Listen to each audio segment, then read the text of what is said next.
Well, hello everyone. Welcome to another Tuesday night No Life Beekeeper stream. And as usual, I got my main man Brad over here.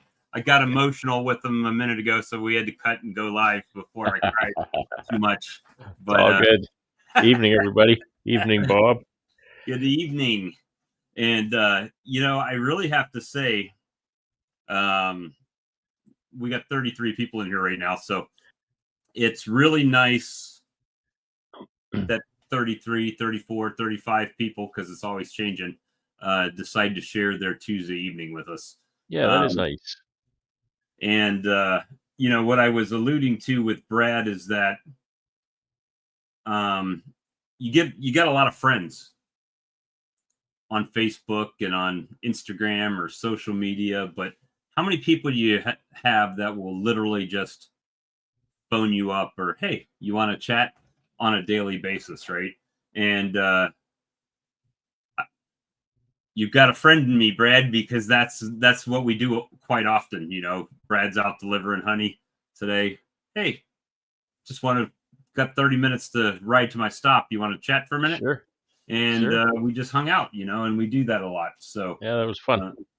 And it's our 1 year anniversary, friendiversary. I mean, we were acquaintances, but when someone brings you to their country and brings you into their home, really only knowing you from YouTube, right? It's a whole.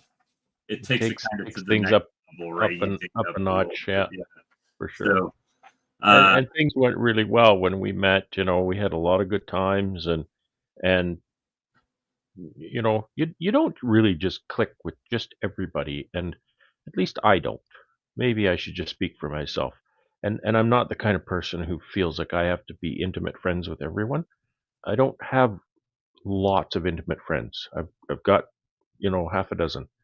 And when you meet somebody and you just click with them, that's something different. It's something special. So I really appreciated that. And I remember the good time we had. It was way too short when you were here. Maybe that's good. Like I said before, we would have got some hijinks. Always leave them wanting more, right? So if you stay too long, then might be like, I can't wait for glad that guy's gone to the States. Glad that's over.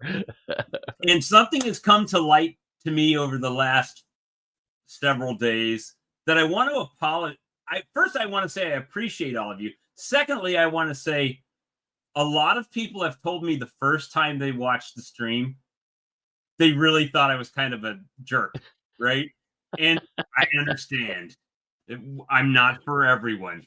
I get that. But I'm appreciative that they hung around and saw, you know what? This guy kind of just shoots from the hip and says what he feels and how it is, and he doesn't butter it up too much and just rolls with the punches. But, when I was very new to the whole live streams, the very first one I ever watched or was on the screen was Charlie's. That was 2 years ago in January on Charlie's. And then, Bob was there, and so I started going to Bob's too.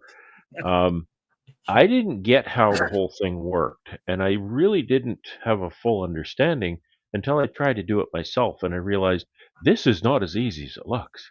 No. Right? Bob kind of makes it look easy because he's good at it. He's a good host. I'm not a very good host. I try to fill in the blanks.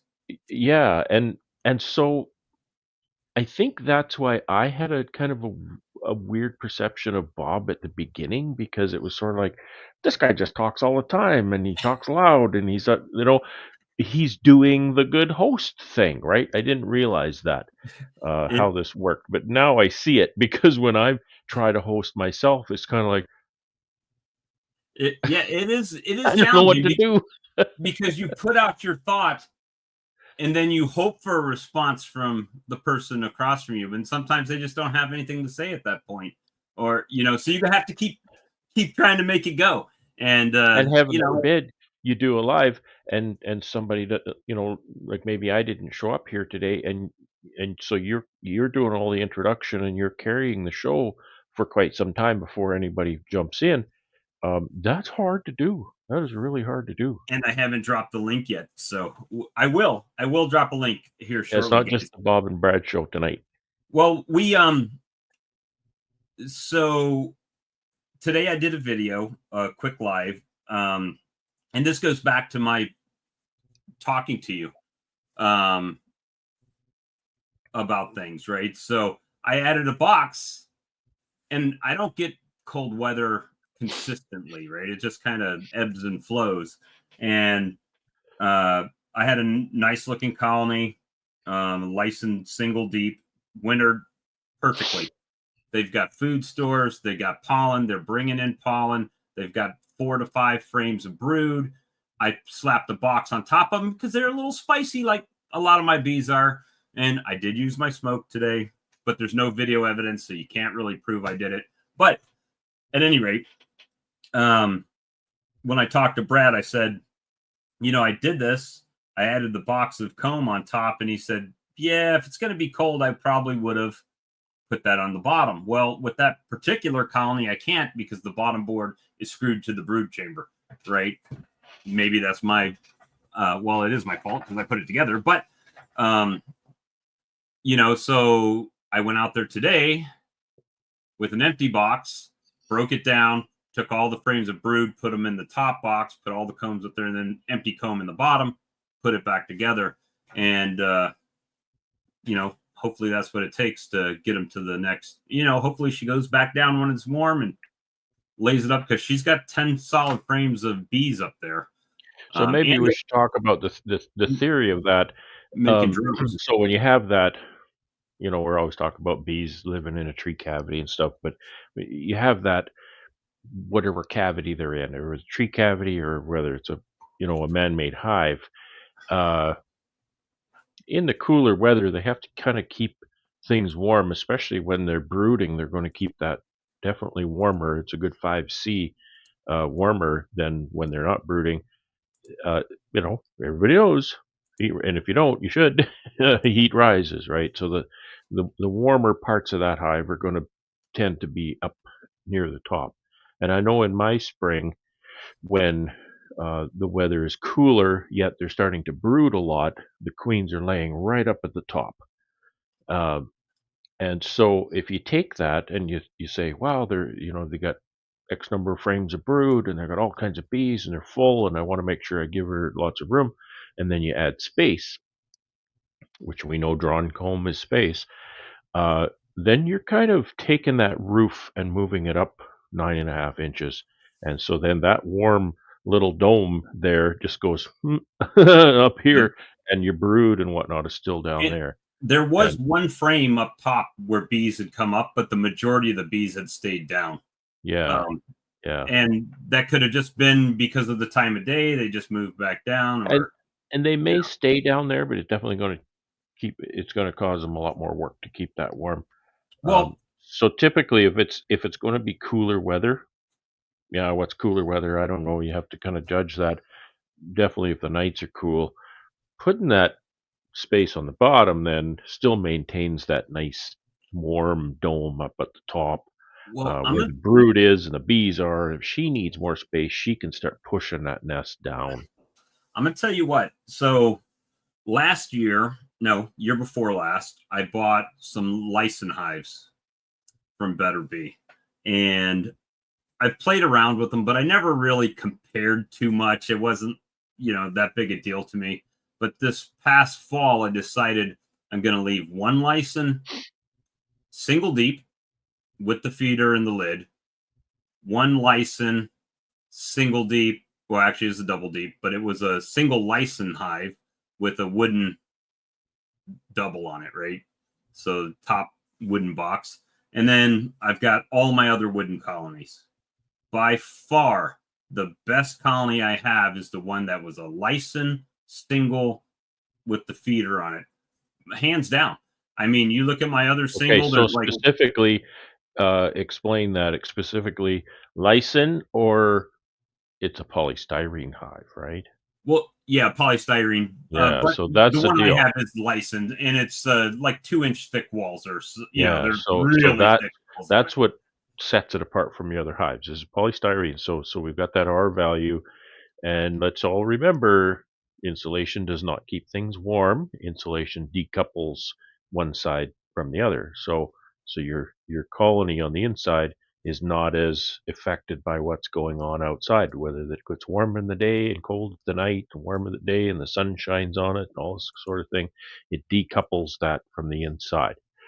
And so then that cluster can just go, hey, things are kind of consistent, normal. We can set this up because I do not believe, from my observations, that bees react to a change in ambient conditions very quickly, and not certainly 12-hour solar cycles. So that's that's just Yeah. my kind of, that polystyrene hive. That's it. These are polystyrenes. These are 6-frame Paradise polystyrenes, perforated polystyrenes, Hives. but they're But they're well ventilated. but because I ran them in so many different configurations over the winter, my colonies, single deep wooden, double deep wooden, 5/5 nuke, single nuke, single light or polystyrene, polystyrene with a wooden second on it. It became very clear which colonies did well. And my by far the best colonies that I've had out of the ones that I have that made it were a 5/5 nuke wooden and a single polystyrene. So take that for what it's worth. It may be totally different where you're at. I'm just saying, for me, there's no comparison when I go in a hive, a single wooden and there's 2 frames of bees, or you go into a single polystyrene and there's 10 frames of bees. And all these bees in this yard all got the same amount of feed. Mm-hmm, mm-hmm. So it's not a feed issue. It's I think, in my belief, the ones in the polystyrene, the single polystyrene, were able to, if you're using Lloyd Harris's philosophy, if they're able to decouple from the outside and they're not flying as often, which means if they're not flying as often, they're not dying as fast. And if they're not dying as fast, well, you get 10 frames of brood or 10 frames of bees, where a single wooden, even if they're identical, because of the thermal temperatures, they react differently in the colony. So Yeah, it's I highly recommend. I'm really torn, because I don't really like managing the polystyrene hives.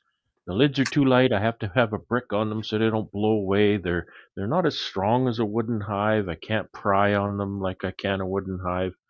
Uh, you all the can't put kind of them on your thing. pallets typically. Yeah, well, I could have built all my equipment to accommodate them, but man, as far as the bees go, the bees, they do better. In my experience, they do better in a Well, polystyrene. when I This popped guy that needs open, I attention. I thought it was one of Ian's hives. I was like, now that's a box of bees, Yep. compared to my other ones. So I'm gonna Just try, now that let them do their thing. I put Don't now that monkey I with put them too much. the wooden box on top and move the frames up, hopefully the queen will go back down and start laying that up where I can make some more, make some splits, or Yeah. steal a couple frames of brood. I mean, she's already making drones. That's the only colony that I've seen where there was legitimate drone comb drawn out. So, which another lesson I learned from you over the past couple of years is, if they're making drones, they have everything they need. Yeah, we colonies don't make drones. So it's We really quite colonies drones are a impressive. really good sign. And it's just something, again, that you learn here and there. And I contemplated it today. I don't have the funds currently, but I think I'm going to start to cycle at least the bottom brood chamber and bottom board out, because I can always, when I reduce back down to singles, then I have that part covered, and then everything else turns into honey supers for the honey flow. So we'll see. You're going to try to cycle over to polystyrene hives? Yeah, to the Yeah. brood chamber. Yeah. So I think in your climate, it would be a huge benefit. They're really big in Britain, and so Britain has a weird climate too. It's not cold like us. It's not warm like you. Michael Bummer calls them beer coolers or Yeah. something. I think he calls them beer coolers. They're polystyrene hives. And they're really popular there. And so I think, just to moderating those temperatures, because I'll say again, when I started keeping bees, I put a bunch of boxes of bugs in my backyard, and it's it was like minus 34 C last night, and it's been cold for quite a while now. Um, and I'm thinking, man, how are these bugs surviving out there? Uh, they do quite well, and my temperature goes cold and it stays cold for Right. months, right? Whereas your temperatures, they fluctuate around that clustering temperature, right? And I'm going to talk C because that's what I know. Clustering temperature is like between 5 and 10 C. I guess that's 40 to 50 F. Right. In there, and so temperatures that are always, and I kind of thought, wow, it gets so cold here, it must be really hard on the bees, and how come you guys down south, it should be easy, because it doesn't get so cold. Well, Well, it's not, because your temperature's always up and down across that clustering temperature. That's got to be hard on the bees.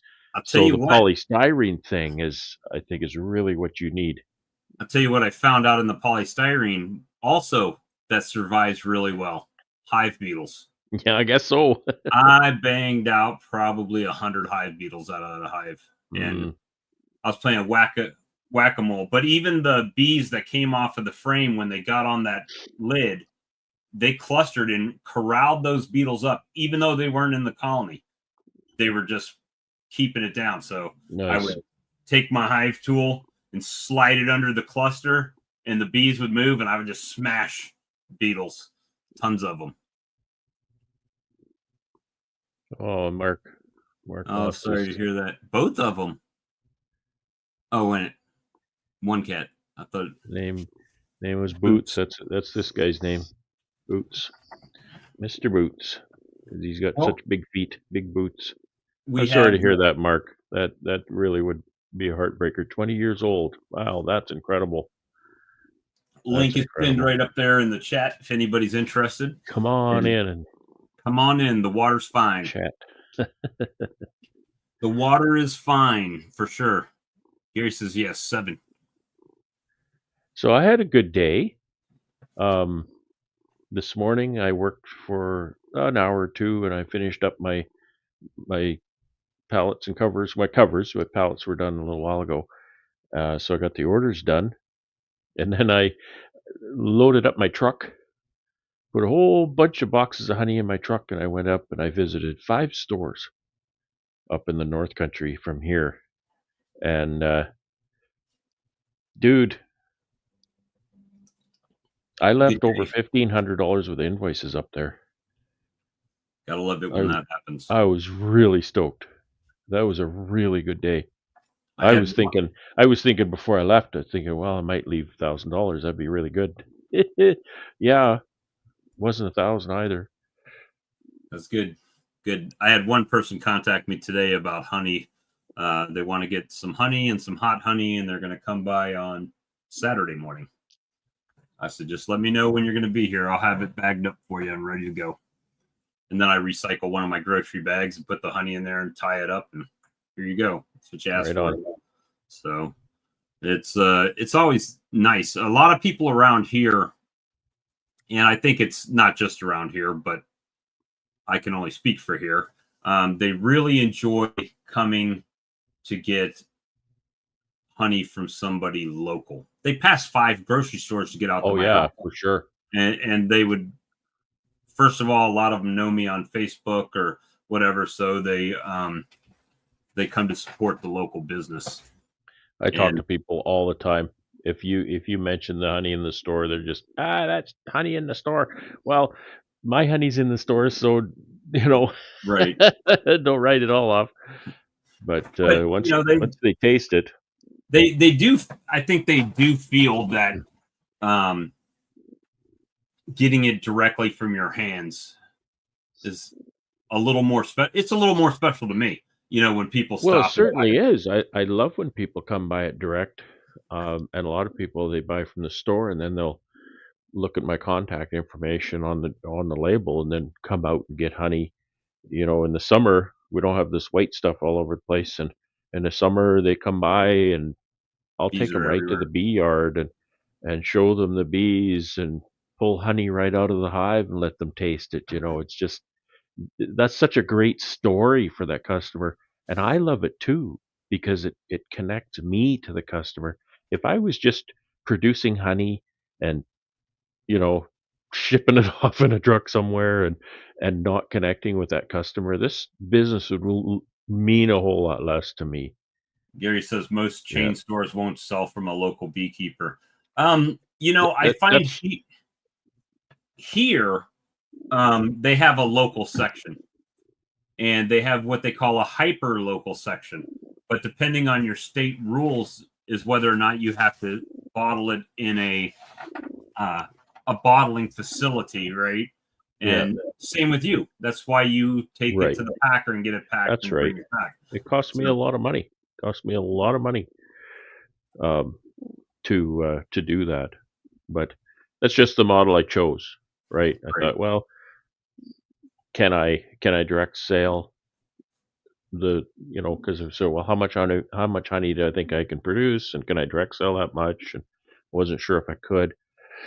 So, but I'll tell you, my honey stash in the building there. It's dwindling. Yeah, you go in there and you see that there's pallets and pallets of boxes of honey, sort of thing. You think, wow, that's a lot of honey, and then you come the next day and it's sort of, where did it all go? Because that is not a static inventory by any means. I loaded that truck right up with honey. I could hardly get anything more in it, Well, and you figure fifteen didn't bring hundred much home.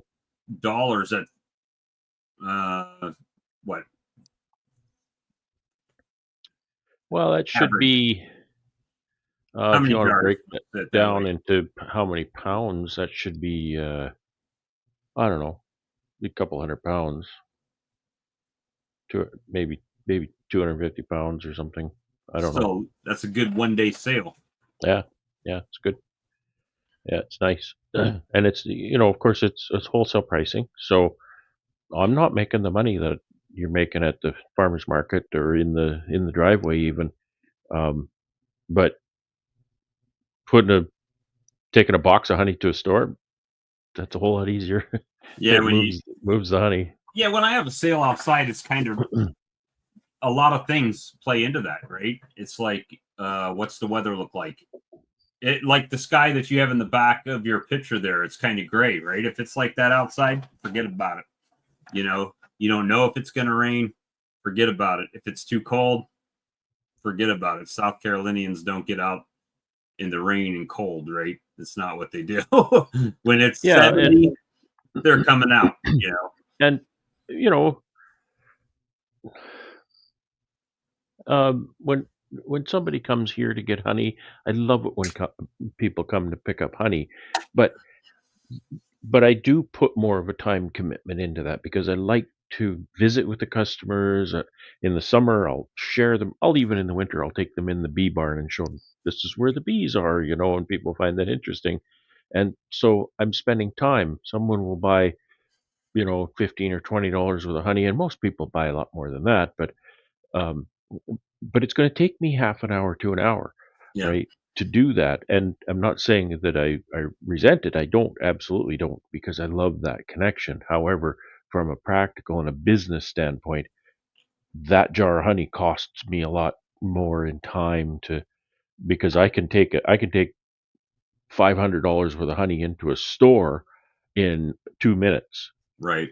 And I've sat out here on the front and had 5 or 6 people at my table, and they Yeah. all have plastic spoons, and I just crack one open, and I'll let them taste all of it, because the more of the creamed honey they taste and the flavored honey that they taste, the more likely they're going to buy.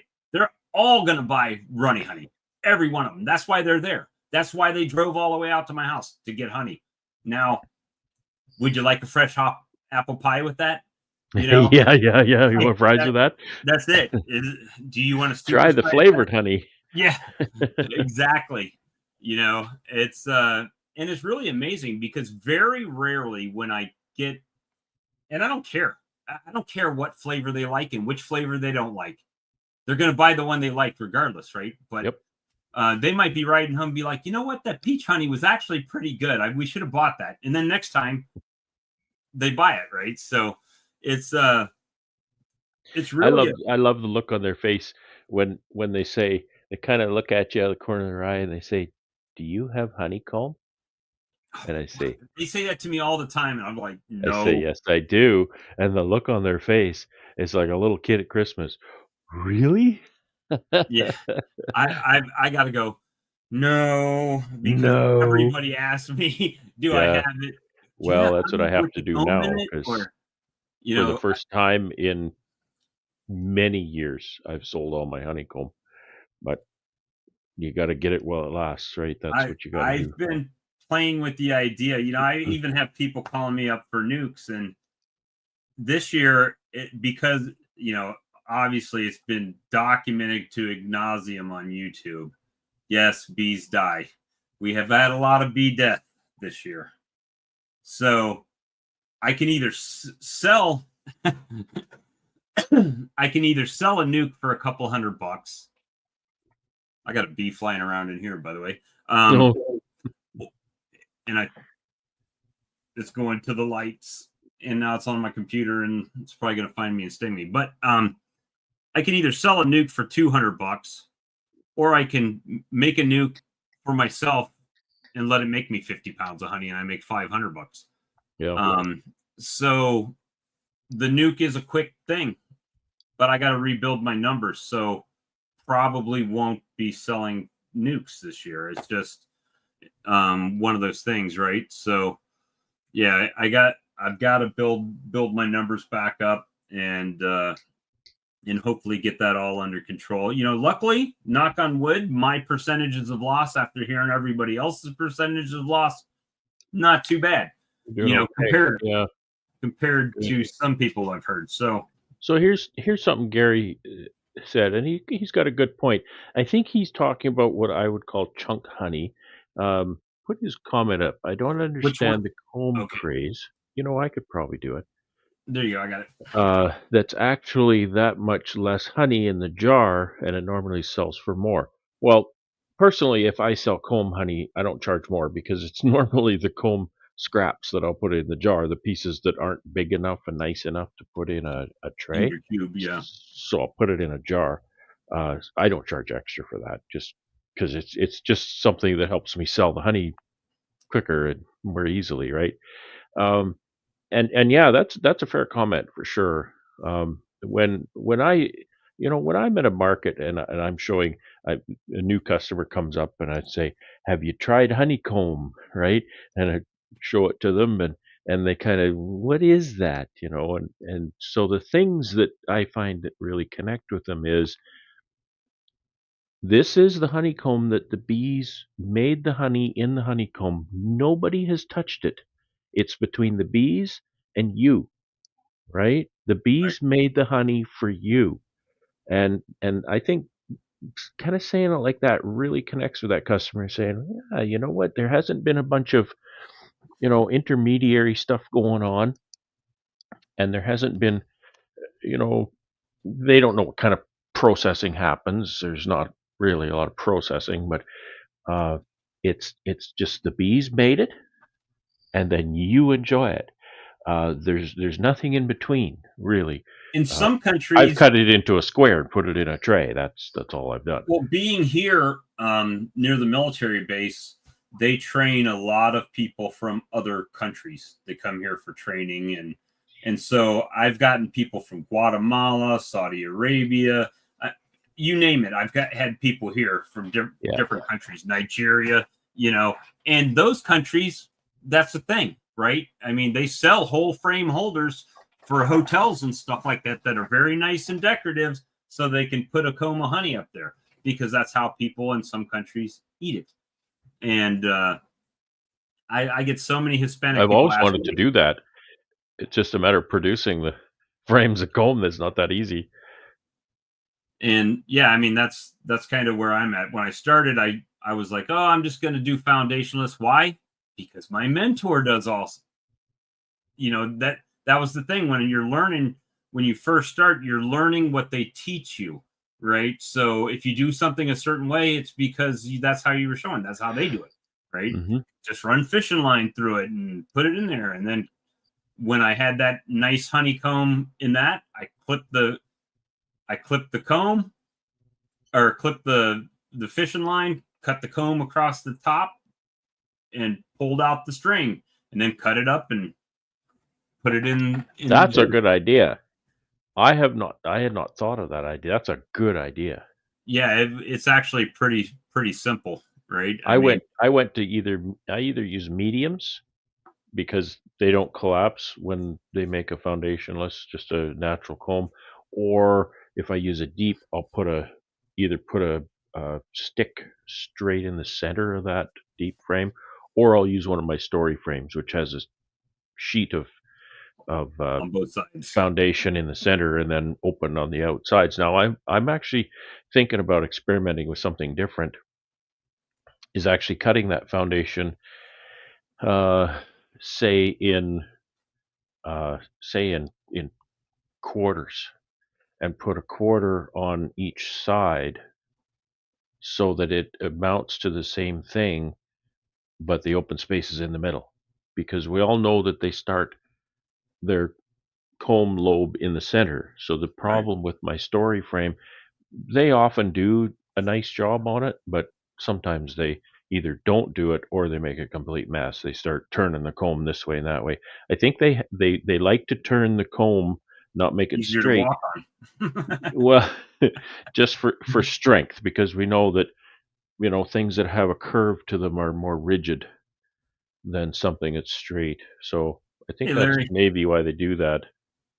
Yeah, it is very well, it's kind of like creamed honey, right? Nobody down here sells creamed honey except me, at least in this area. I'm the only one. Yeah, If you want creamed honey, if you're from England and you're watching this and you live this near guy me, right here. come to me. And I've got the best creamed honey In the land. in the land right here. You're the only cream honey in the land. Well, hey, it's Canadian approved. I mean, you've tasted it. It is. I still have it. It's good. Well, I mean, your creamed honey is good, but your flavored honey is extra good. So it's just something. I always differentiate the two because creamed honey, to me, creamed honey is creamed honey. It's just honey. Well, I've got But flavored honey is, mine is a mixed you know, flavored creamed honey, right? So yeah, it's just one of those things to where um the chat, right? Everybody in the chat started talking about it. Brian at Flower Street was doing it. Carl was doing it, and I started doing it. I think Alex, I think it was Alex maybe that had it in his, was doing it in his KitchenAid mixer. So what did I yeah. do? I bought a KitchenAid mixer, and that's what I started doing. Very small. Here's batch. Alex. I haven't seen Alex in forever. How you doing, Alex? There is Alex. Alex is there. I wonder how his bees are doing, or Yeah. if he knows.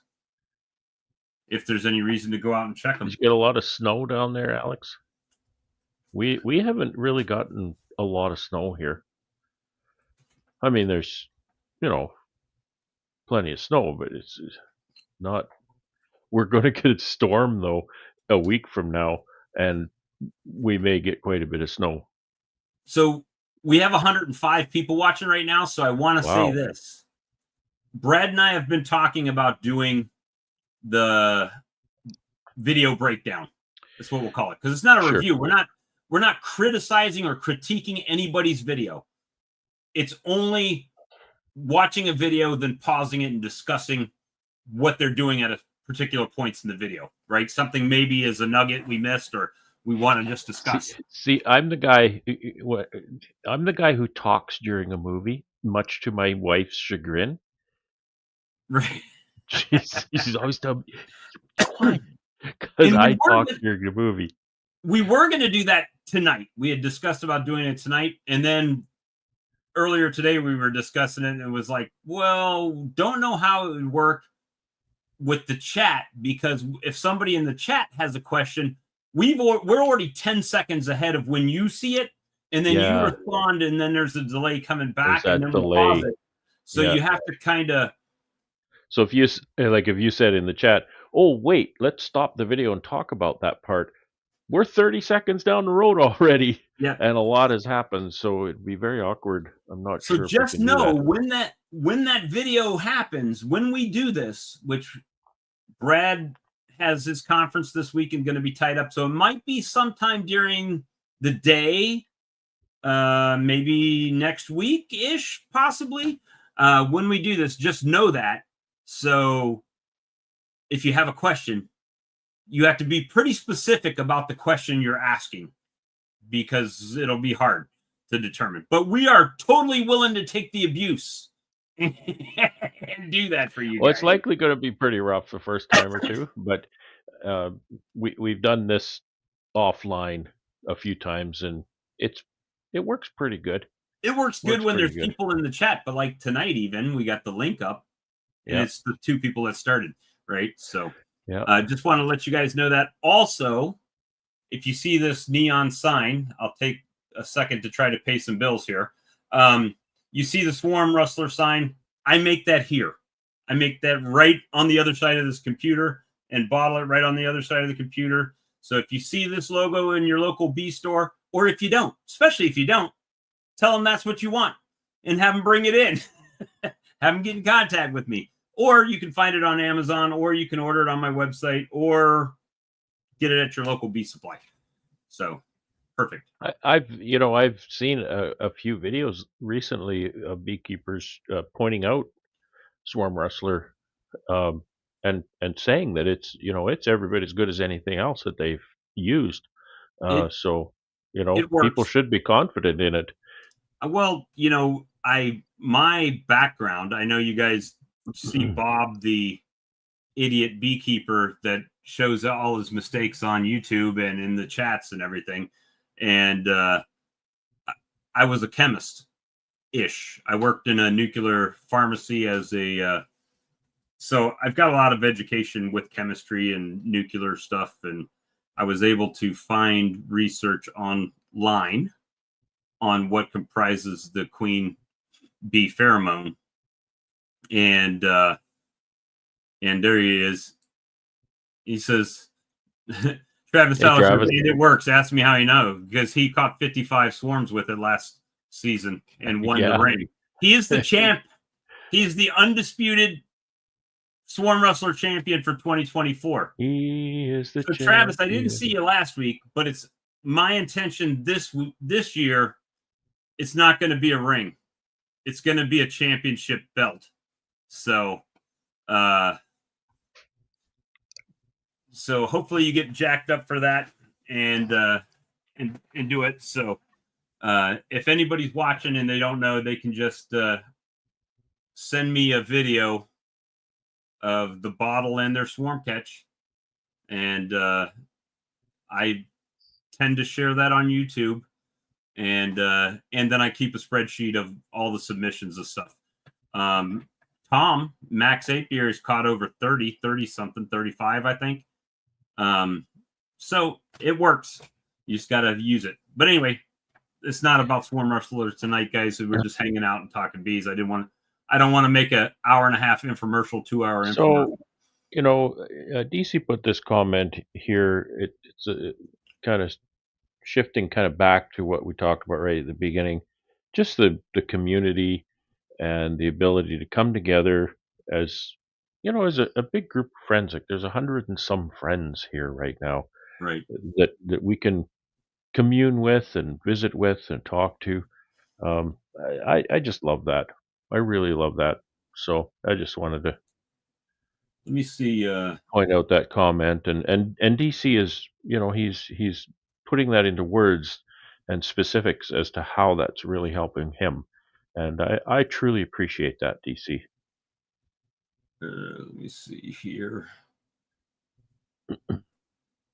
Trying to. Well, is it going to let me? It's not going to let me. What happened here? It used to let me get a link. You can buy it on Amazon. It's on Amazon. or if you go to my YouTube channel, up in the header there's a hyperlink that you can get to it. Usually I can drop an Amazon link, but for some reason it's not giving me my shortened link there. And yeah, Larimore Farms, he actually was one of the, when I first made the lure, I was selling the lure as a sample with no label. I didn't have any labels printed up yet, like this one here. And I didn't have those printed yet. And I didn't have a design for it or anything yet. And so I've had a small batch that I made, and it was $1 for the lure and the $9 for shipping. So it was $10. No, it's 1 cent for the lure and $9.99 shipping. So it was $10 flat for the first people that got it, and that's why he's got one with no label on it. So just to get it going. But yeah, this is actually now the 3rd season, and it's international. We're in Canada, thanks to Dancing Bee, right? Of course, the States, we've got Texas Bee Supply carries it. Granny Cats down in Florida carries it. There's a lot of stores that carry it. What's the one out in Iowa that everybody buys queens from? They've got it out there. And a few more spots. So it's good. Let me see. Mike got one of them too. So yeah, there's been lots of support from the channel, getting things up and going with the swarm lure, and without you guys, it wouldn't even be possible. So just to let you know, I mean, when you guys buy the swarm lure, you guys keep the lights on in the internet. I mean, that's no joke, because I've been able to not work part of the year thanks to you guys. And that's, I don't take that lightly at all. And Brad and I have had conversations lately, right? I'm starting a job next month, and literally it's like, I just got the $600. I got a $635 tax payment for my truck. I got a $600 and something light bill. And I'm like, I don't have $1,200, so it's like, that's rough. a thing. And people like Steve, every week, if you haven't noticed, every week Steve is super chatted $20, and all of that helps kick the can down the road, until the job starts. So you guys have no idea how much I appreciate you. But back to bees, we'll talk some bee stuff. So you were saying you thought where I am right now is like your May. Yeah, just by what you're describing, especially in that strong colony, I'm thinking maybe about the 10th of May. Of course, every season is different timing, but I'm just trying to come to a mean average here. And it seems to me that what you're seeing in your bees right now looks, especially that strong one, looks like what I might see about the 10th of May. So yeah. So I met Dave. Actually, you met me at Hive Life. And I had a big box of swarm lure that I had made up to carry to the show. What a great idea. And as I'm walking up the line, if someone said, Bob, they recognize me. Yeah, Lappies. If they recognized me from YouTube, or they knew who I was, I just gave them a free bottle. Here you go. It's been an amazing journey. Not always, swarm lure sells between, starts now a little bit and then ends in like May, June. Unless somebody just runs out, right? And then it's like, okay, 6 more months till spring comes again, as the groundhog would say. So it is definitely a struggle to keep things It's definitely going. a product that's used more in the south Oh yeah, yeah. because where I am here, uh, feral colonies really aren't much of a thing. Holy moly! Uh, Thank you so there's much. 100 Canadian. wow, Thank wow. you so much. I appreciate that. I think I you was just gonna set some make a kind of joke about the goal. Canadian dollar value, but I I was won't going to, because but that's when someone's very, giving very it to me, generous. yeah, that I appreciate that so much, Mike. It's it's one of those things. I think that's like my largest super chat ever, and I Wow. totally appreciate that. Yeah, that's something I. And you know what? I'm So generous. FOMOing right now. I'm FOMOing at the mouth. Fear of missing out.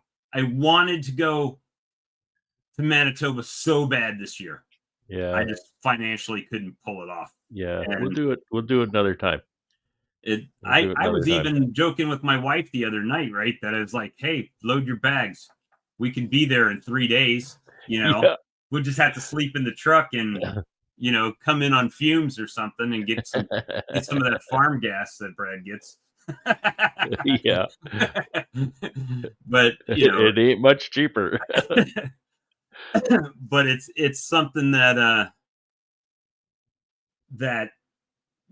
I didn't feel that I, I'm gonna apologize now because I know this might hurt people's feelings, but I didn't feel like I was missing Nobby that much. The first time I missed it, I felt like I missed it, and then the second time it was like, oh, okay, well, this is great.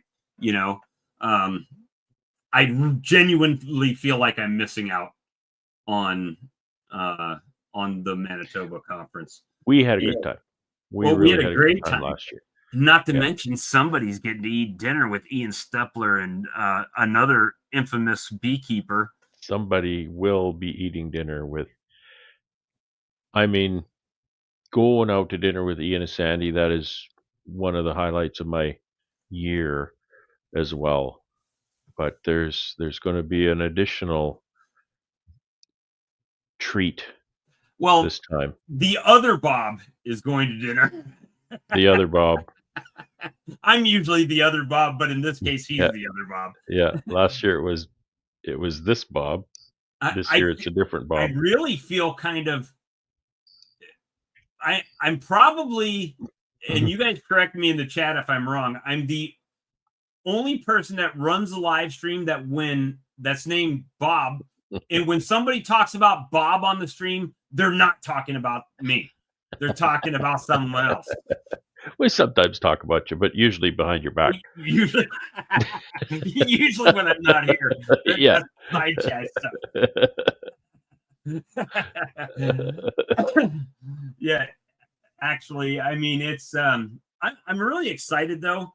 I mean, yep, there's been a lot of bee loss this year across the board for beekeepers, and I don't want to diminish what they're going through. Um, I'm going through the same things, maybe not as large a scale, and I understand it's hurting my pocketbook as well. I don't have the money to go and buy 10 nukes or 10 Yeah. packages or even 10 queens at Yeah. this time, right? So it's like, what do you got to do? What can I do? Can I cry about the bees that died? No, because I still have bees. I can still make this happen this year, and I'm gonna make it happen. Um, you know, and that's something that that I'm trying to take. I know you guys on here will appreciate that Bob Walker is taking the cup as half full approach to the year instead of the half empty side. In the past, like 2 years ago, it's like, oh my gosh, the sky is falling. My bees, I don't have that many. I've got, I made the most honey I ever made beekeeping last year. And this year, now the problem is I'm in the Brad syndrome. And when I say the Brad syndrome is like you lose a bunch of bees, but you have a bunch of customers that rely on that you've built and you supply with honey that are I'd like to say relying on you to produce that because they like it.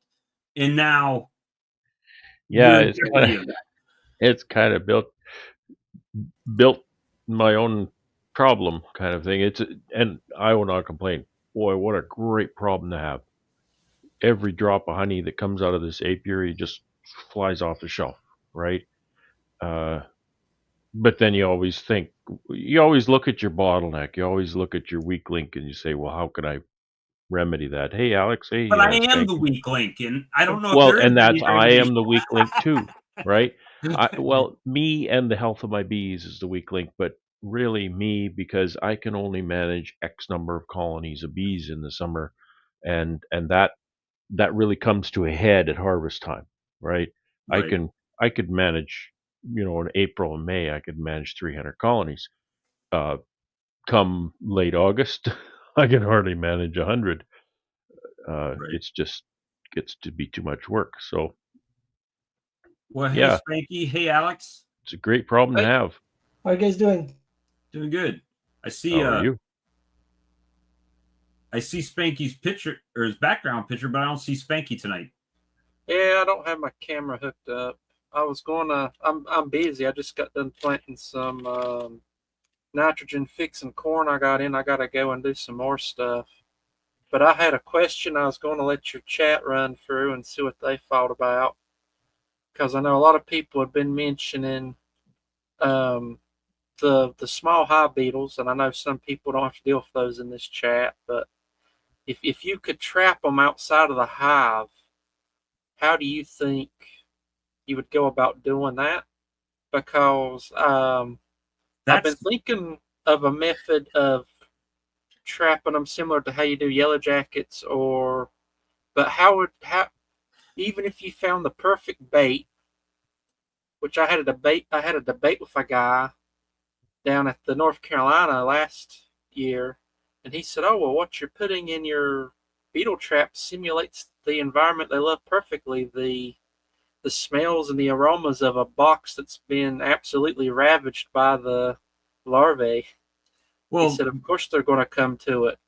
The problem with it is you're always going to have an entrance for the bees and an exit for the bees, and if you've got that, Well, see, I'm talking about a trap separate from the hive. Almost like a decoy like a hive, bait hive, yeah, that would right? Because Well, if like you how had a you put out decoy a yellow hive, jacket trap to draw yellow jackets, right. If something you like come up that. with that, you'll be a millionaire. if you had a decoy hive that had an entrance with like a screen or something like that, that's too small for the bees to get into, it could still be big enough for the beetle to get into because they're smaller, right? Yeah, Uh, but even so if if you you had could the right entice them bait, in there, and then I don't know, a poison or something, or some kind of a well, you just make it mechanical where they're too control. stupid to get out. Well, hey, those baggies on the pollen patties, you'll be surprised how many larvae and beetles will get caught in that thing and can't get back out. Just a baggie. Or I have to preface that with it looks like it catches a lot of them in there, but do we really know? Because I'm not there in a colony that long, right? So there could be beetles getting in and then just coming back out, and I don't see them. I don't know much about beetles, Yeah, they are constantly laying eggs, is what I've heard. but do they pupate solely in the hive? Well, Ideally, no. they, Ideally, they they would go lay in and the hive, incubate they turn into other like little places. maggots, and then they go Right. out of the hive and burrow in the sand, and then they come back up as, or in the soil and come back up as a new larva. Now, I've used some stuff like Lee uses and put it on the ground to try to kill them that way. But I don't know how, the bag will say, oh, it's good for up to 6 months. But is it really, I don't know. It depends on your rain and everything else, right? And then your second problem is, are you putting out that stuff like 10 miles around your hives? Because, No, those things because can fly for miles. newsflash, yeah, beetles fly, right? So it's like, it will break the cycle. But the problem with hive beetles is the damage to the hive is done before they pupate, right? I mean, before they go in the ground and come back out as a beetle. So, yes, it'll kill them, but not before it kills your hive. So But that's where the issue is. I'm just questioning because of the environment that the hive beetle seeks out. Would you need it to be dark inside your trap? Would you need smells of comb or wood? Would you even need smells from the bees themselves? How smart is it to actually try to trap a small hive beetle? Well, I've noticed, I use some of those screen bottom oil traps, and those work pretty well if I, as the beekeeper, keep the oil in there. And the problem with the oil is I noticed that, first of all, when the hive when it condensates, well, oil floats on water, right? So that oil will start floating on the water, and it gets full with condensation or whatever, and then it's kind of hard. Larry said he used Hive Alive this year, and the beetles love it. I hope they won't grow into super bugs. Yeah. So, I don't know. I don't know that much about the beetle if they I guess they prefer the darkness. But I don't know. Like that colony that I went into today, they were the strongest colony I had, and they had tons of hive beetles in there, and they just dealt with it because they had lots of numbers. But if that number starts to dwindle, then they can't control the hive beetles, and the hive beetles will wipe it out. And then whatever's left in there, they'll just take off. So it is challenging. Mark Miller says you need to talk to Jamie Ellis, Spanky. Yeah, I'm just trying to figure out if it's a quest that is too grand in terms of the beetle is too smart for the simple solution. You'd have to go way out. Nobody would want to go way out to actually make a location or a lure away from your hives. Well, it's definitely a pheromone. I'll pretty well guarantee you that it's a pheromone that they're tracking. It's an odor. They're smelling that hive, and they're zeroing in on that hive. So I think if somebody narrowed that down, and say somebody who was able to make something like perhaps a swarm lure might actually be able to formulate a beetle lure that could pull beetles in from a pheromone perspective. Well, but you always got the Beetle Smasher 5000. But I don't know anybody who could formulate anything like that. Bob? I would have to do some research, but the thing is that find out what attracts those beetles. You could make a beetle lure, pull those beetles into a trap. Well, yeah, I wish there was a way to deter them, but it all comes down. If you could make a trap, that would be great, but then it's like you have to look at, would that stop? It may not stop 100% of them, right? It might stop, kind of like our Varroa issue, right? We've had lots of things that treat Varroa, but it doesn't kill them all, right? It doesn't seem to kill them all. I look at it like this. If you have a yard and you have thousands of beetles running in and out, you can see them running up and down your boxes whenever you open them up, then you probably would be fine with having less beetles. Oh, yeah. You know what I mean? I think there's even if there's eliminate all of them.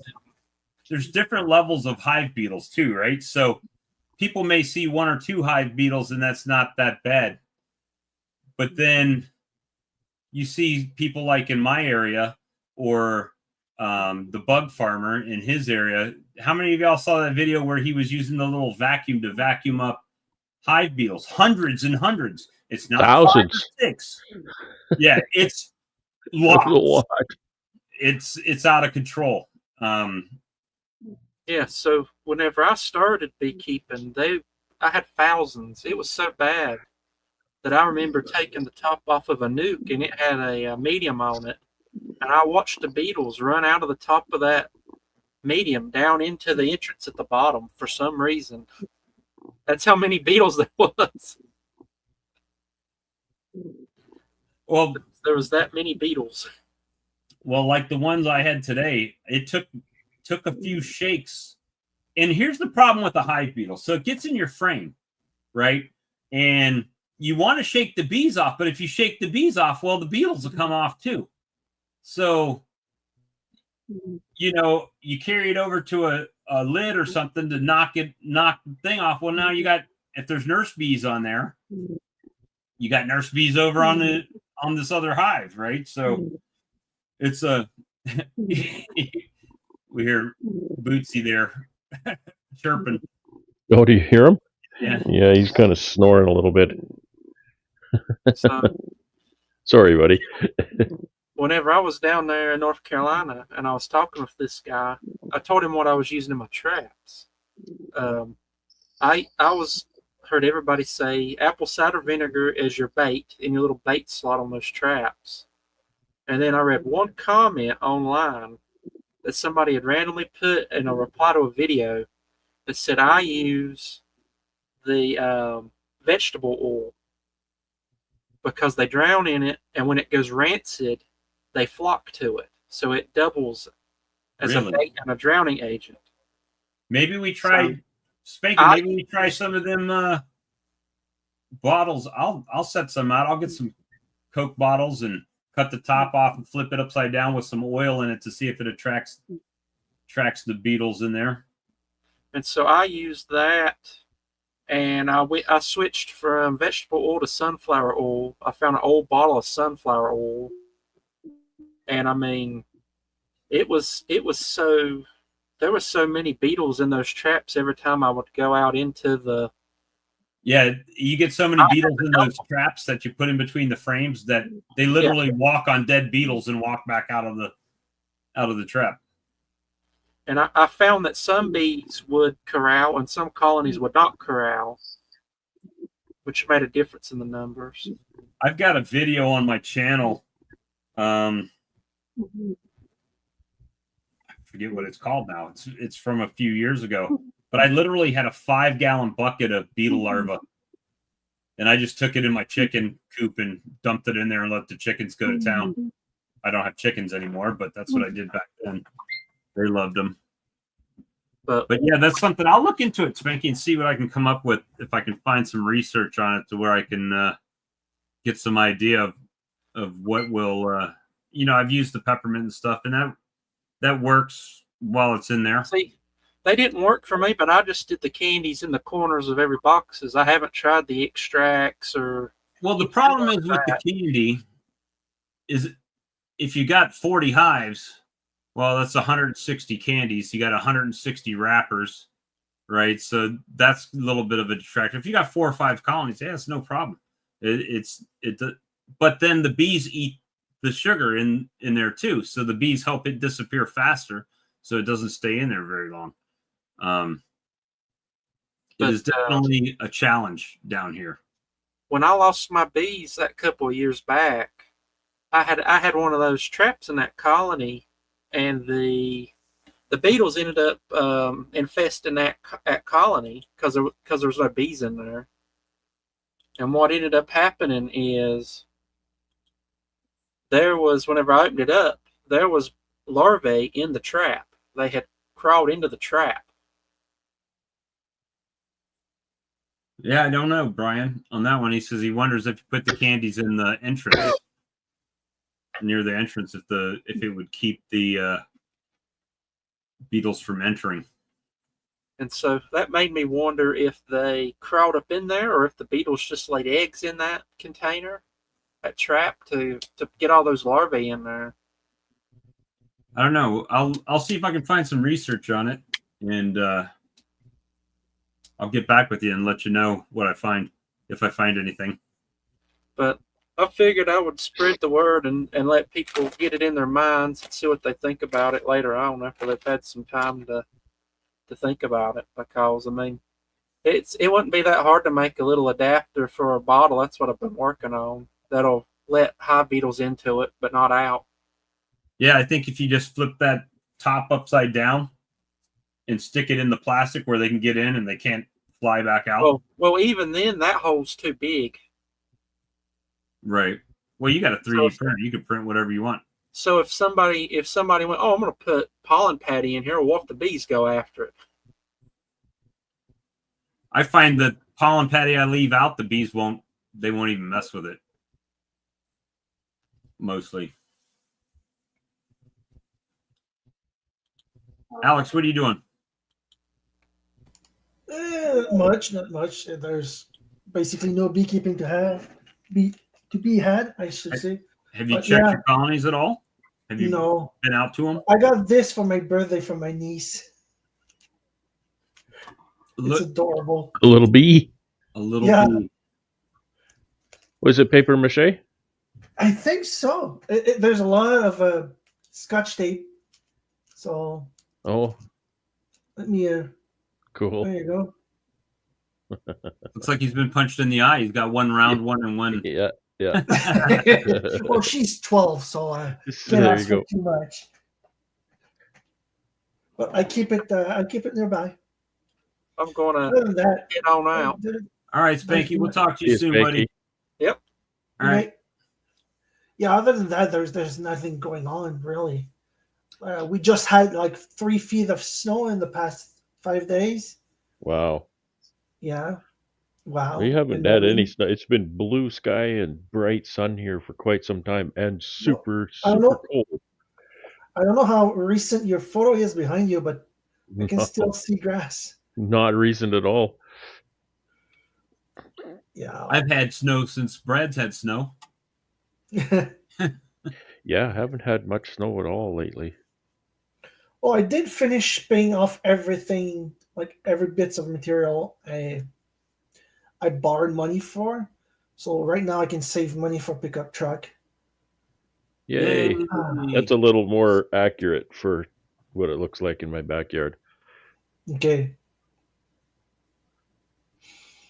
Oh yeah, you should see like the pile of snow that because there's a hired snowblower tractor that comes by, and the snowbank it must be at least 12 feet tall. Wow. It's ridiculous the amount of snow we got. So what's your proposed budget for your pickup truck project? It's going to be hard because everything's super crazy expensive. Well, it is. I really only have $10,000 on my credit margin. Yeah. And can't save only about that much per year. Well, so you can. It's the same old game every time. You know, if you put $50,000 into a truck, you get a brand new truck, and the assumption is that nothing's going to go wrong with it for a long time, et cetera, et cetera. You put $5,000 into a truck, you still get a truck you can use, but you're going to have to fix it every week and all this kind of thing, right? So it's tough to know where to land in that. It's just kind of buy the best vehicle you can afford, sort of thing, right? Brian, I got those that look like Jester Nuke boxes. They're extremely cheap, but I got those from actually Sourwood's bee farms.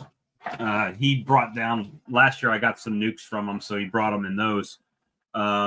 You can buy them. I've seen them advertised on Facebook.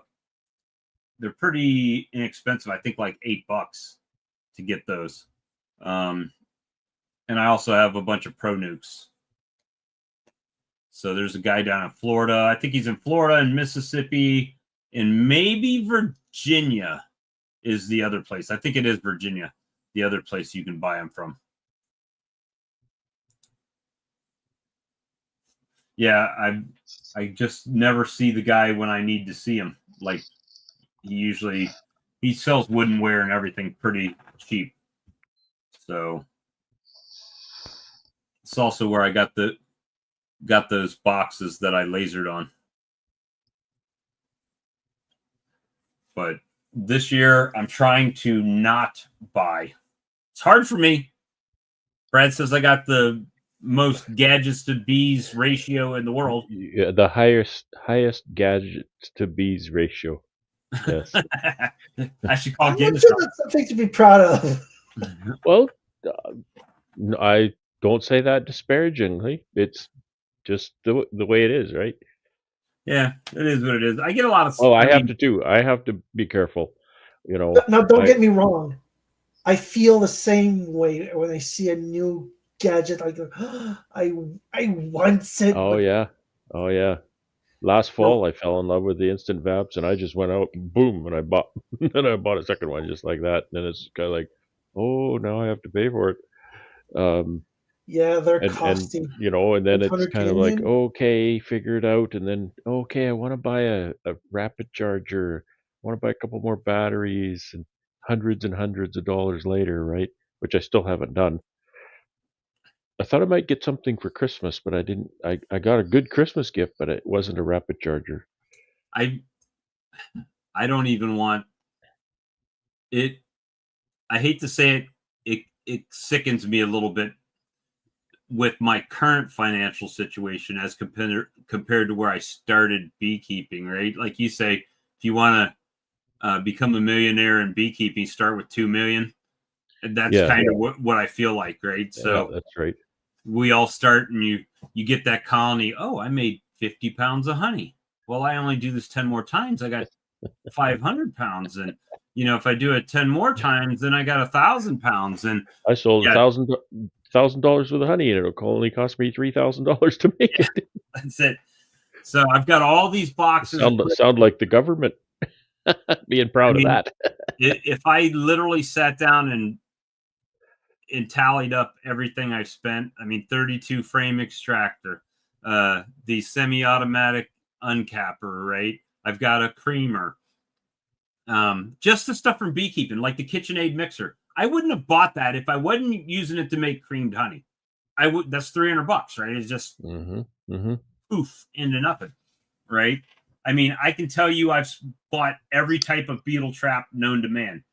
Oil bottom boards, guardian hive entrances, the little beetle jails that go in the bottom, the refillable beetle trap that hangs between the frames. I got the disposable one, the cheap ones that go in between the frames. None of the none of the stuff works.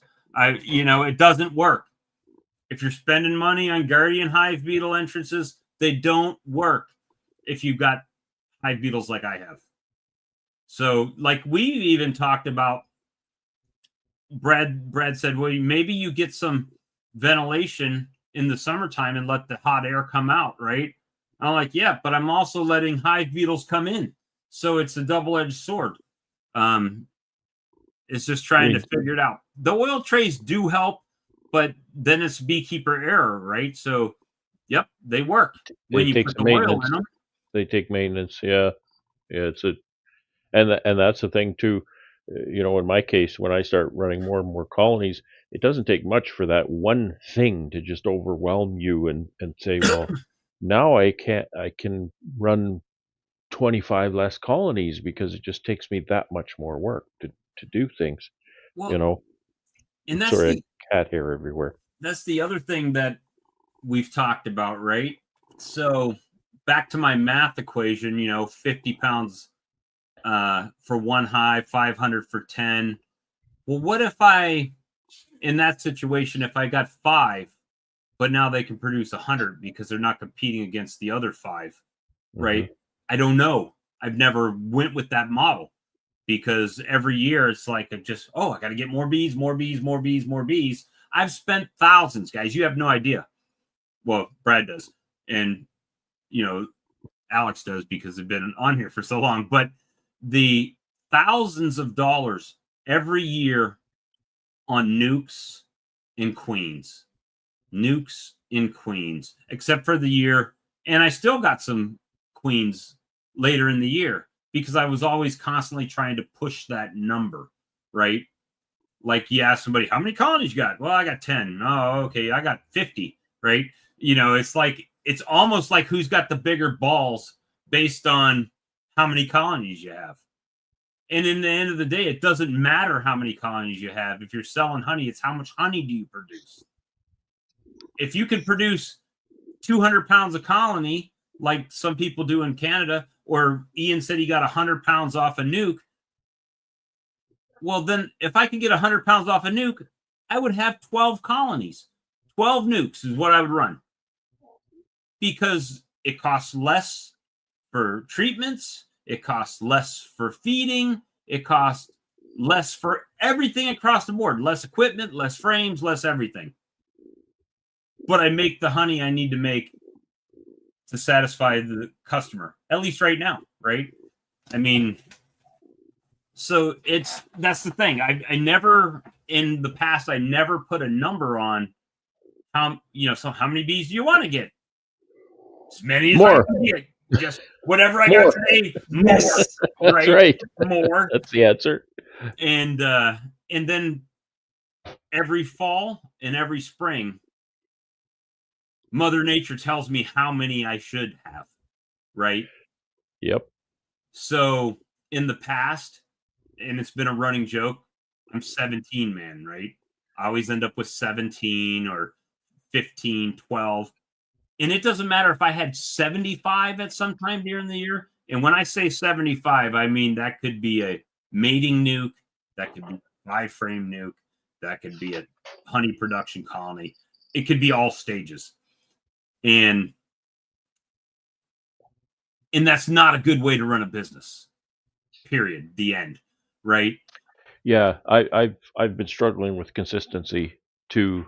I had 190 colonies in my building not that many years ago, and then you see last year, right? And I don't think this year is going to be a lot better than last year. Well, It's going to be better than last year because it couldn't hardly be any worse, right? So if I have 4, then it's better than last year. For me, a lot of people in the chat, and you as well, and Alex, I don't know your situation as part of this, but they're in bee clubs. I'm not in a bee club, right? This is my bee club. Either. So to me, this is a great environment, but I'm going to say, YouTube, you're the devil when it comes to beekeeping. For me, it's the devil to me, and I'm going to tell you why. Because I see so many things I like. Oh, that looks so easy to do. I'll do it that way. Oh, well, next week, another video. Oh, that looks easy to do. I'll do it that way. So what ends up happening is I do 20 different things, 20 different colonies, 20 different ways, no consistency. And then the ones that do work and the ones that don't work, they're like, well, which ones worked? Well, I didn't really write it down. It's just bad beekeeping. That's where my videos came in handy. I could look back at my mistakes and my successes and learn from that. Well, that's exactly when I started. That was my thing, right? It was just supposed to be a video blog, so I could look back and say, oh, well, last year, February, a year ago, I was doing this. But the problem is because again, it's kind of like my bees died, and if you're pointing at something that did the bees, I got 3 more pointing back at me, right? So, and sometimes it's hard because we're all prideful people. I think it's across the board. We have pride, right? And the last thing we want to do is blame ourselves for anything, right? It's just not what we like to do. But even this year, right? I've got singles, I got doubles, I've got a single and a medium, right? So there's no consistency, and that's what I struggle with. How can I judge one colony to another when they're in a totally different setup? Yeah, that's important, and that's the fundamental thing that we tell new beekeepers when somebody want to get some bees and say, so are you going to get 1 to start with, or 2 or 3? And oh no, just 1. And so then I'll try to counsel them and say, should get at 1 least 2. is really tough because 2 should be minimum, 3 is probably best, because then you have if you have 2, you have this one is different than that one, but which one is right? Like which one is normal? If you have 3, then you can maybe one of them is not the same as the others. You could sort of say, well, why? Right? So you're absolutely right. I'll have a whole yard of I could have 30 colonies in a yard, and these 2 colonies are just not right. There's something, so I should maybe deal with those. And So I'm you're right. challenged by that, right? Because I think, and I'm getting better at it, but for me, it's kind of like I've got a couple hives that are puny. And my first thought was, well, if I take a frame of brood from over here and give it to them, then maybe this one will be better. But then I'm sitting there thinking, but there's a reason why those are puny. So am I stealing from a good That's right. hive and setting it back to put it in this miserable colony? Or, and this is the nugget of the show for me, or would I be better served to just go ahead and take that strong colony and make me a nice nuke out of that colony? And if that Or one, leave that colony alone, right? I mean, well, obviously I'm going to have right? to do some splitting, but it's one of those things that And I think I'm better served sometimes to make a nuke. it's take that one that's lagging, get in there, kind of figure it out, what's going on, get in there, grab that queen, take her head off, take all those beautiful, valuable resources in there, split them up to the other colonies, make them even better, right? Sometimes that's what you want to do. Don't be afraid to kill that queen, because if you're watching this and you're not raising your own queens, you really should. And I'm a huge advocate of that. You don't need hundreds of colonies to raise queens. You don't. Look, You can do it with one. You can do it with one colony look, if you I need to. started with 6, lost them all in my first year. Second year, started over with 4, and now I ended this season with 33. Started There you from go. 4. And were you So making your yeah, own queens, Alex? yes. Yep. I always buy a few queens every year, Yep. That's a good idea. but like 90% of those 33 were mine. So yes, it's a very, very good idea to learn to raise your queen, even if it's just like a walkaway split. It's really simple to do.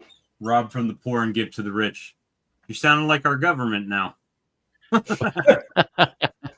Well, it doesn't translate to every situation, but in Right. bees, really, it does. And you know, it's not. You're not really robbing because you're not leaving anything behind. You're taking, and I always talk about what I call an aggregate resource, right? It's I a look at my consideration. apiary, and I can have 50 colonies, I can have 100 colonies, whatever, all sitting out in my apiary. Well, to me, that's an aggregate resource. There's not 50 individuals, right? Right. So in that yard, I may have uh, 200 frames of brood. I may have 500 frames of bees, or whatever, right? I may have 50 queens, and maybe 10 of those queens are no good, or whatever, right? So, and I've got all of these frames of drawn comb, and break it down, I got all these boxes. There's value there.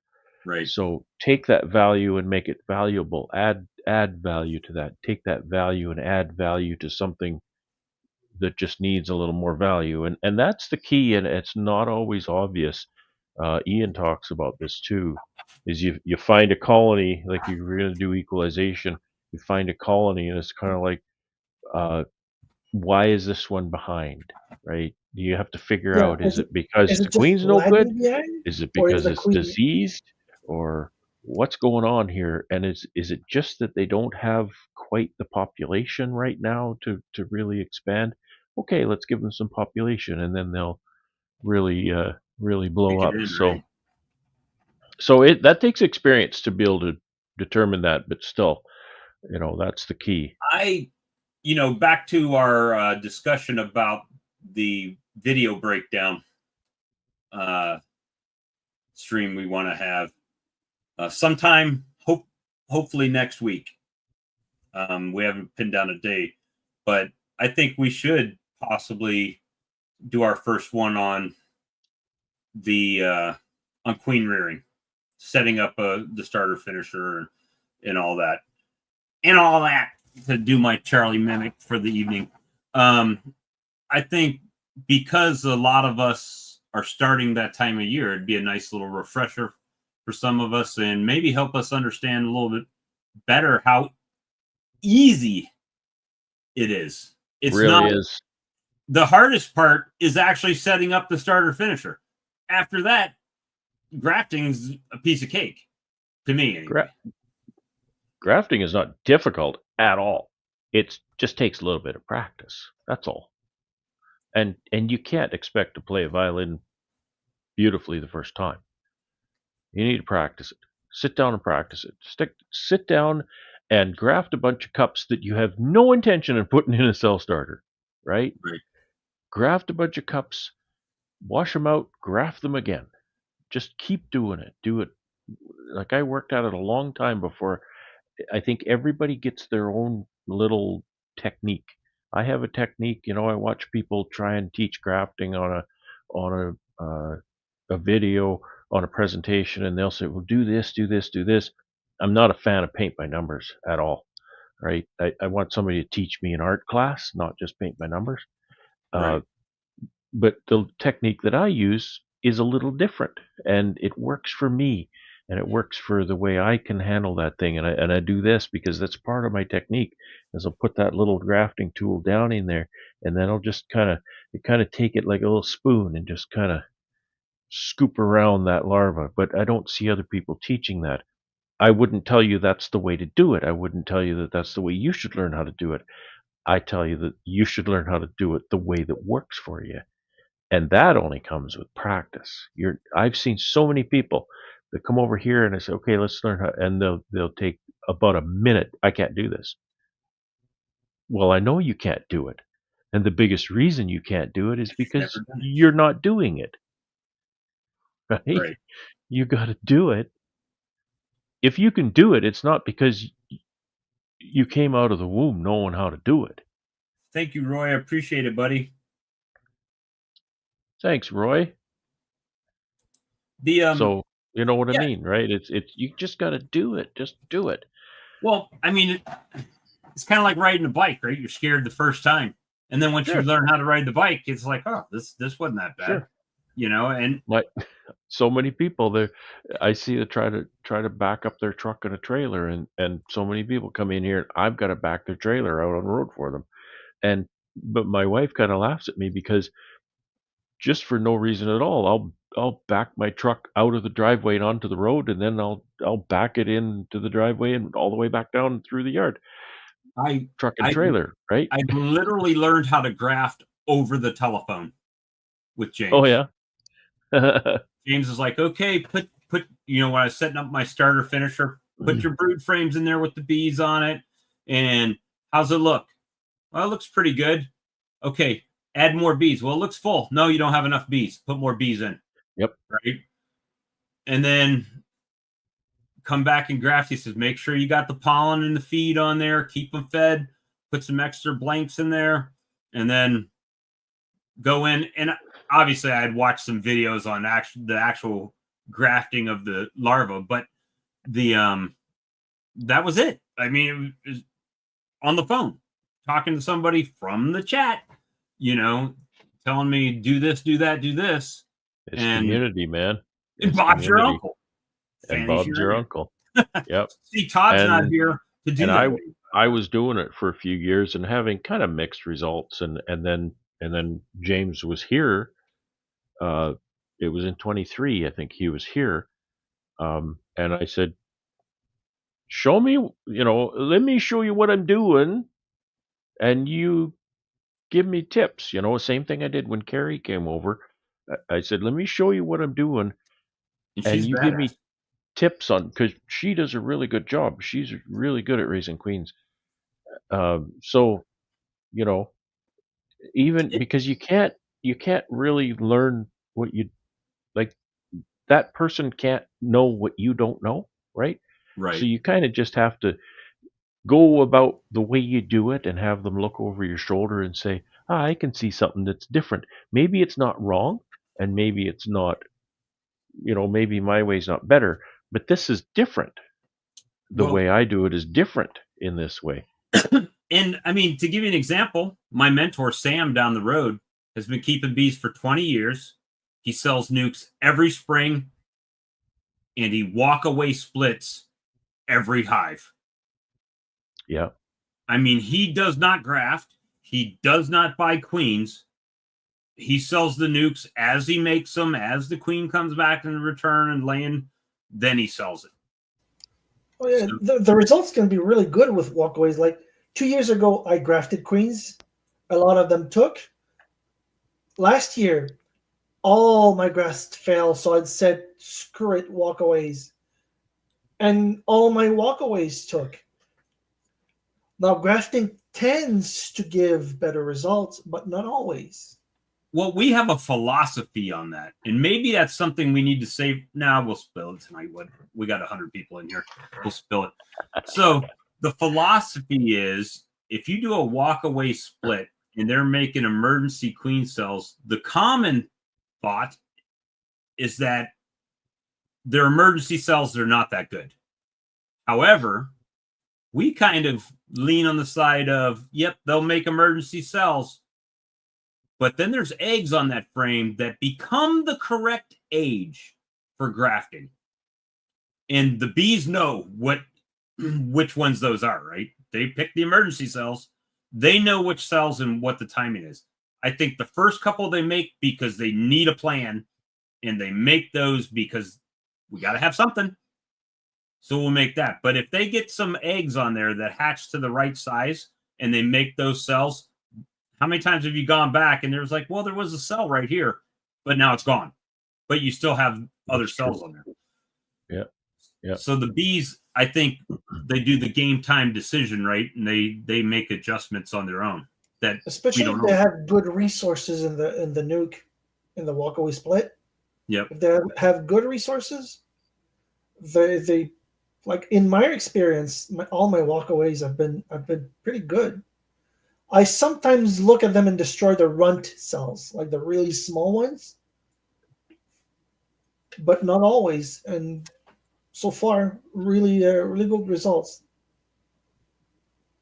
So this Very comment few. here, this is what kind of what I was going to mention. Why not make your queens at peak food time periods? What I what I was going to say is, and you can all beat me up on this if you want. That's okay. But I'm going to tell you that a swarm cell is the very best queen that you will ever find, and the you know the academics will say, "Oh, you're selecting for swarminess." Well, okay. I don't believe that. It's Now, in the but bees' best interest to swarm. well, but It's this procreation. this is my response to that. It's like going to the pet store to buy a puppy, and you tell the pet store owner that I only want a puppy that's not going to want to procreate, right? I want a Right. puppy that is not going to be interested in procreating at all, right? I don't want to select for procreation. And the pet store owner is going to look at you like you have two heads because it's ridiculous. That's You what can't. dogs do. Right. Every being on earth does that. Every single being on earth wants to procreate. Bees are no different. Bob Binney, I'll quote Bob Binney. If you've got a, if you want to make queens out of swarm cells in swarm season, that's fine. If you've got a colony that 2 months before swarm season is trying to swarm, don't select those queens because that's an unnatural swarmy behavior.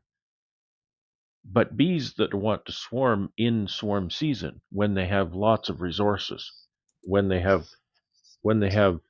honey flow and warm weather and lots of bees and the whole thing. You know when your swarm season is. Those swarm cells, that's natural. And Right. I don't, maybe I'm wrong, but I don't think that that's a bad Yeah, what you're way, saying makes sense to me, at to least. to to choose that cell. Well, that's the natural cell. And under what conditions were those queens created? Uh, Queen right colonies, right, that are overcrowded and they're starting to get jumpy and wanting to procreate. They've got all the resources in the world they could possibly use, lots of pollen, lots of nectar, lots of everything going on, and they choose just the right, and that egg in a swarm cell, when you see those little cups in your hive hanging down there, nothing in that cup, well, that's the little cup, and the the old worker bees will corral the queen around and say, "Here, lay lay an egg in this cup right here. Yeah, yeah, it's okay. Lay it in." And she doesn't know that she's laying her, Her replacement. successor. Yeah, her replacement. Uh, that egg was laid to be a queen. Even grafting, you can't say that. I don't think Grafting, the egg was not laid to be a queen when you graft. So that swarm queen is the absolute best queen you could get. is the Come on, stop fussing. so this okay, guys, you want controversy? Here we go. Yeah. So does the queen tell the colony it's time to swarm, or does the colony tell the queen? Colony tells the queen. I think the colony tells the queen, right? They run Yeah. her around, don't let her eat, don't feed her, to get her to be able to fly. I have a theory about that whole story too. They run her around so she loses weight. Yeah, no. She runs out of spaces to lay and stops laying, and we know what happens to a queen when she stops laying. She shrinks, Right. right? So maybe they do run her around and not let her lay. But it's the not laying that makes her shrink, not the, going Feeding on a and everything diet. else. And I don't know. That's just my feeling. Because we all know that if a queen doesn't lay, then she shrinks. Right. Yeah. Well, I don't lay, but I So haven't shrunk yet. Still growing. I'm a growing boy. But yeah, I mean it's I am hopefully optimistic for this year. Did we lose bees? Yep. But guess what? I lose bees every year. It's not new. I try to lose less bees every year, but it seems like every year I lose bees. And what do? You either are going to be a beekeeper next year or you're not, right? And if you're not, then call me. I might be able to pick up some cheap equipment. thanks, Mark. And if you are, then let's figure out how to make you the most successful beekeeper within the plans that you want, right? And that's been the thing I struggle with. The reason I haven't been what most, I mean, a lot of people would say, oh, you're not the, whatever, you only got this many colonies, you only made this much honey, whatever. But what are my goals, right? And I'm not good at defining that goal because I left it kind of open-ended on what it wanted to be. Last year, I only wanted 40 colonies. Well, hey, I had 25 queens show up from the year before in May, which made me make a bunch of crappy nukes. And I say crappy because they were from my honey production colonies that I really didn't even want to split at that time because it was there in a honey flow, which, didn't end up to be in my favor. So I really just wanted to be around 40 colonies. Am I missing? So something I like to do each year, of course, I have all winter to stew and make big plans, and then when the bees get on my back, all my plans fall apart. But set goals, and sometimes they're just little goals. Learn a new skill, or Russell. develop a new skill. Get yeah, exactly. But do something new, fine tune a skill, make a progression of some kind, some sort. This past summer, there was a little goal that I wanted to achieve, and that little thing was picking up queens and marking them with my bare hands. No gadgets, no catchers, no anything. Just like you see on Bob Binney's video. He has a really good video where Selena picks up a queen, marks it, and I think the gold in that video is not as much how she marks the queen, which she does a really good job, is how she holds that queen in one hand, pulls that pen out of her pocket, gets the cap off it, marks the queen, and puts the cap back on and in her pocket with one hand while she's holding that queen. So I think that's the coolest part of that video. But so that little goal I actually achieved. I'm good now. I can pick up queens, I can mark them, I can put them back down. No gadgets required. I love the fact that I can do that now. It's not hard to do. Pick up a bunch of worker bees without getting stung. That's the training. I did that. I was trying to sample some bees in the spring, and I was picking them up and throwing them in a baggie. I was trying to pick up worker bees, throwing them in a baggie, and I did. What did I do? Did I do 50 of them or 100 of them or something? I didn't get stung once, and it is tricky. You got to pick them up just right because they'll curl around and they'll sting you if you do it wrong. I can't even open a colony without getting stung 50 times. And yes, I joke a little bit about it, but I mean, this is from yesterday. You can see the sting marks around my wrist, and I have them all the way up my arm, up here. So, and that was through a hoodie. I mean, it was a thick hoodie, and I still got it. But today I went out and I'm still calling BS. Does smoke help? Yes, it will push the bees down. But when you start cracking that hive up, if they don't want you in there, they're coming at you, smoke or not. Well, yeah, smoke is not going to. Well, I mean, I just be all end all. People give me a bunch of junk when I'm doing a video about not having my smoker lit, and I'm part of the gag. It doesn't bother me, but it's like, yeah, it's not. The smoke is not the end all be all. Brad probably doesn't have. I mean, he probably does light a smoker, but I bet you, if he's like me, he'll start off and it'll be over here, and he gets 5 pallets down, and that smoker's still over there. That's exactly what happens. He's not using the smoker the whole time. May make you feel better as a beekeeper. You have one lit. Well, I usually start the smoker every time, and I use it maybe once out of 20 times I'm in the bee yard, like as throughout my whole process. I smelled more like smoke than the bees did when I got done.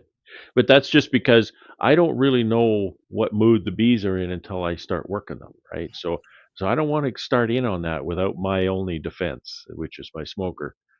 Well, particularly because it really is my only defense, wearing short pants and, sorry, wrong. No gloves and Holy t-shirt crap. and stuff like that. So get it right, will you?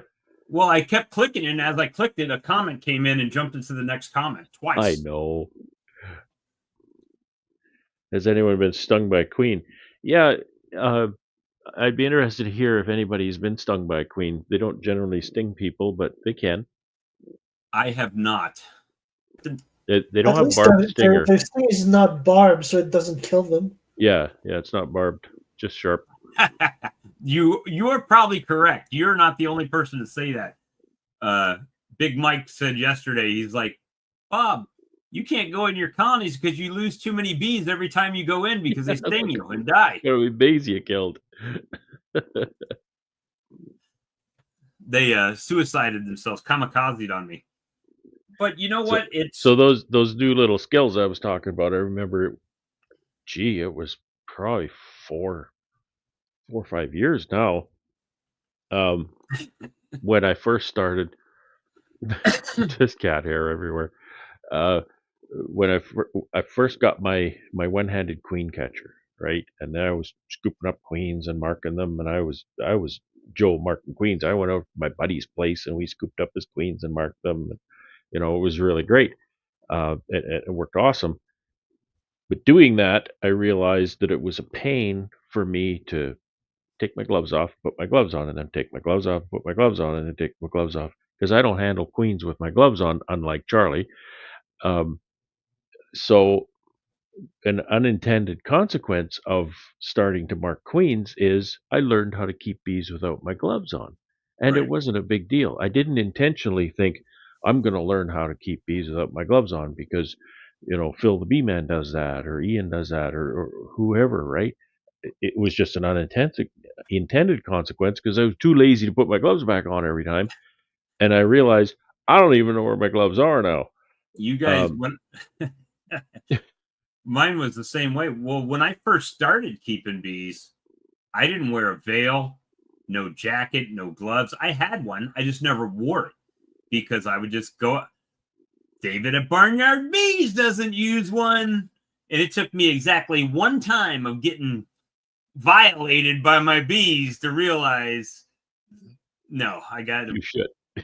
Well, I mean, that's the thing, right? I'll go in one colony to be very nice and no problems, and then you open up the very next colony and just get blistered. And speaking of skills, I was so proud of myself.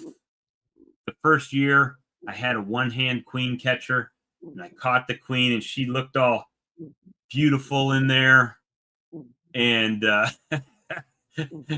off with her head. Yeah, I caught her, and I turned it around. She's in there, and where I messed up is I turned it up, right, to slide the thing up, and she got her little head right in there, and I just guillotined her. Yeah, but she was a dead bee with a dot on her. I mean, so well, I knew what year I killed her in. The funniest queen story I had. You need to be very careful with those. I think it was this summer, or last year's summer. Transferred a nuke into a full hive. I shook the empty nuke, but the queen still managed to hold on the nuke. And I knew, I started loading the stuff in my shed, thinking it was empty, but one of them was buzzing, and I don't know if it was intuition or miracle or anything. I'll check it out. I opened the nuke, and I see the freaking queen crawling in there. I'll tell you what, nothing makes me feel. So, all right. So for a while, I refused to mark queens because of the decapitation. Nothing makes you feel worse than you bought a $40 queen, and this was 6 years ago, $40 queen, and you're going to mark her and you rip her head off her body. Nothing makes you feel worse than opening her queen cage so you can mark her and she flies off. Yeah, it's a pretty bad feeling. I know that feeling. You watch $40 fly up in the trees. You're like, son of a gun. On my first year, twice that happened to me. It's so bad. So bad. And then I was just like, I'm not going to mark it. And then again, someone from the channel, James, if you're watching, he's down in Grenada, so you're probably not. But James said, well, how old's your queens? Shit, I don't know. I stopped marking them. He's like, well, then how do you know how old it is? How do you know if she's been replaced? How do you, I don't. Okay, let's just cut to the chase. I don't know how old they are. I don't know if they've been replaced. So then came Operation Replace Them All, right? And so I grafted a bunch of queens, and it was a good experience. I felt like such a proud papa. Nothing makes you feel better, I think, in beekeeping than grafting a queen, getting the cells, bring it back to your incubator, and then you open it up and there's a brand new baby queen walking around in there. Absolutely. I could not agree more, except there's one thing that makes me feel even better than that, is seeing those eggs. Oh, yeah. When you graft a queen and you put that queen in a nice little mating nuke and you wait, because you don't interrupt. It's like waiting for Christmas morning, right? You don't know if there's going to be a lump of coal under the tree or if there's going to be a really nice gift.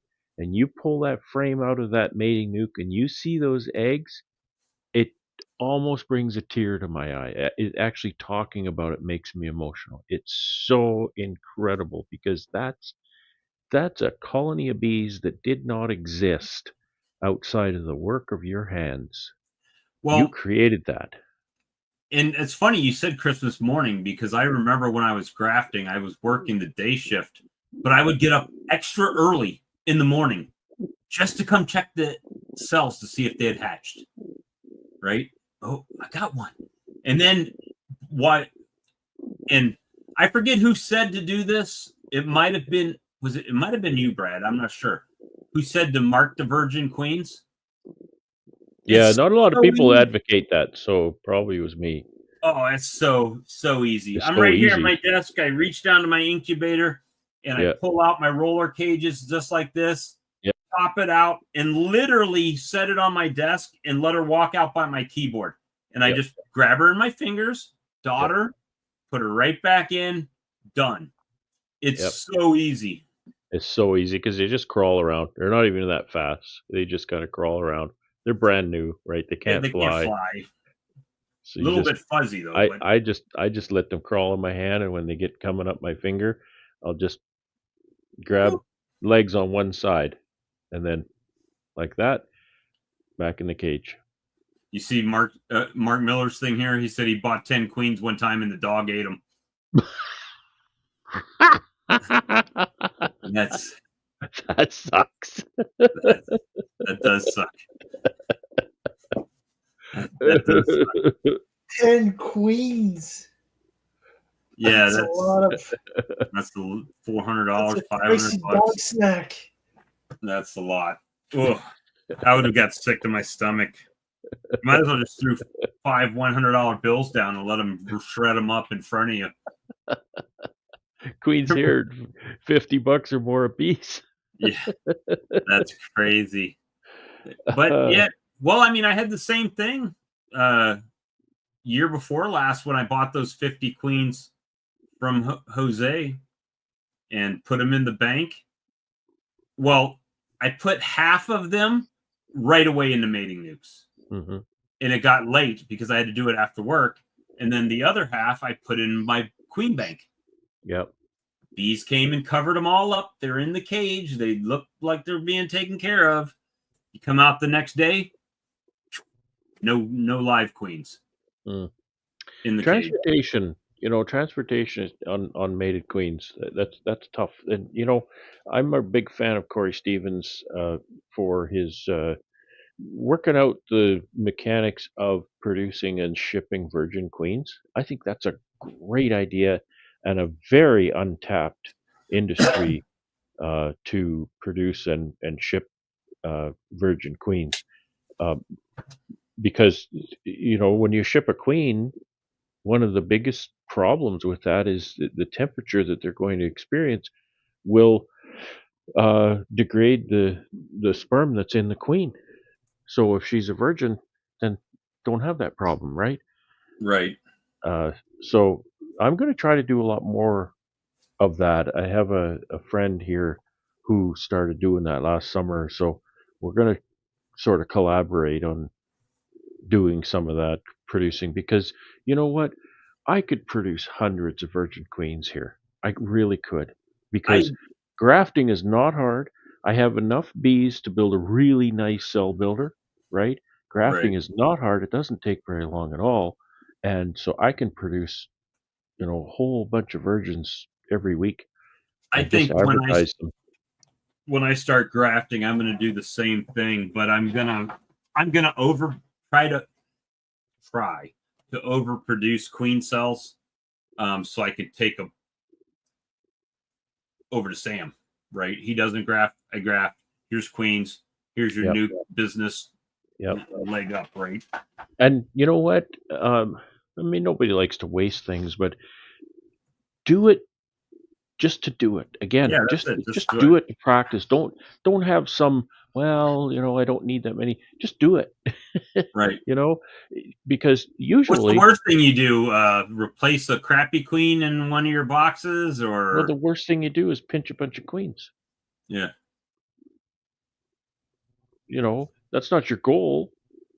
But if you can't find anybody that wants cells or virgins or even mated queens,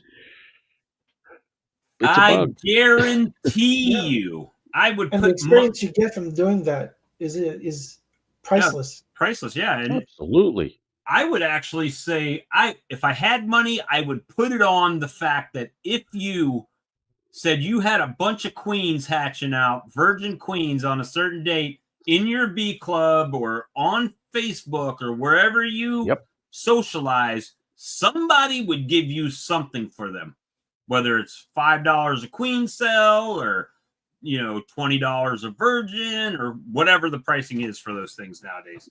And you would not have them for long, guaranteed.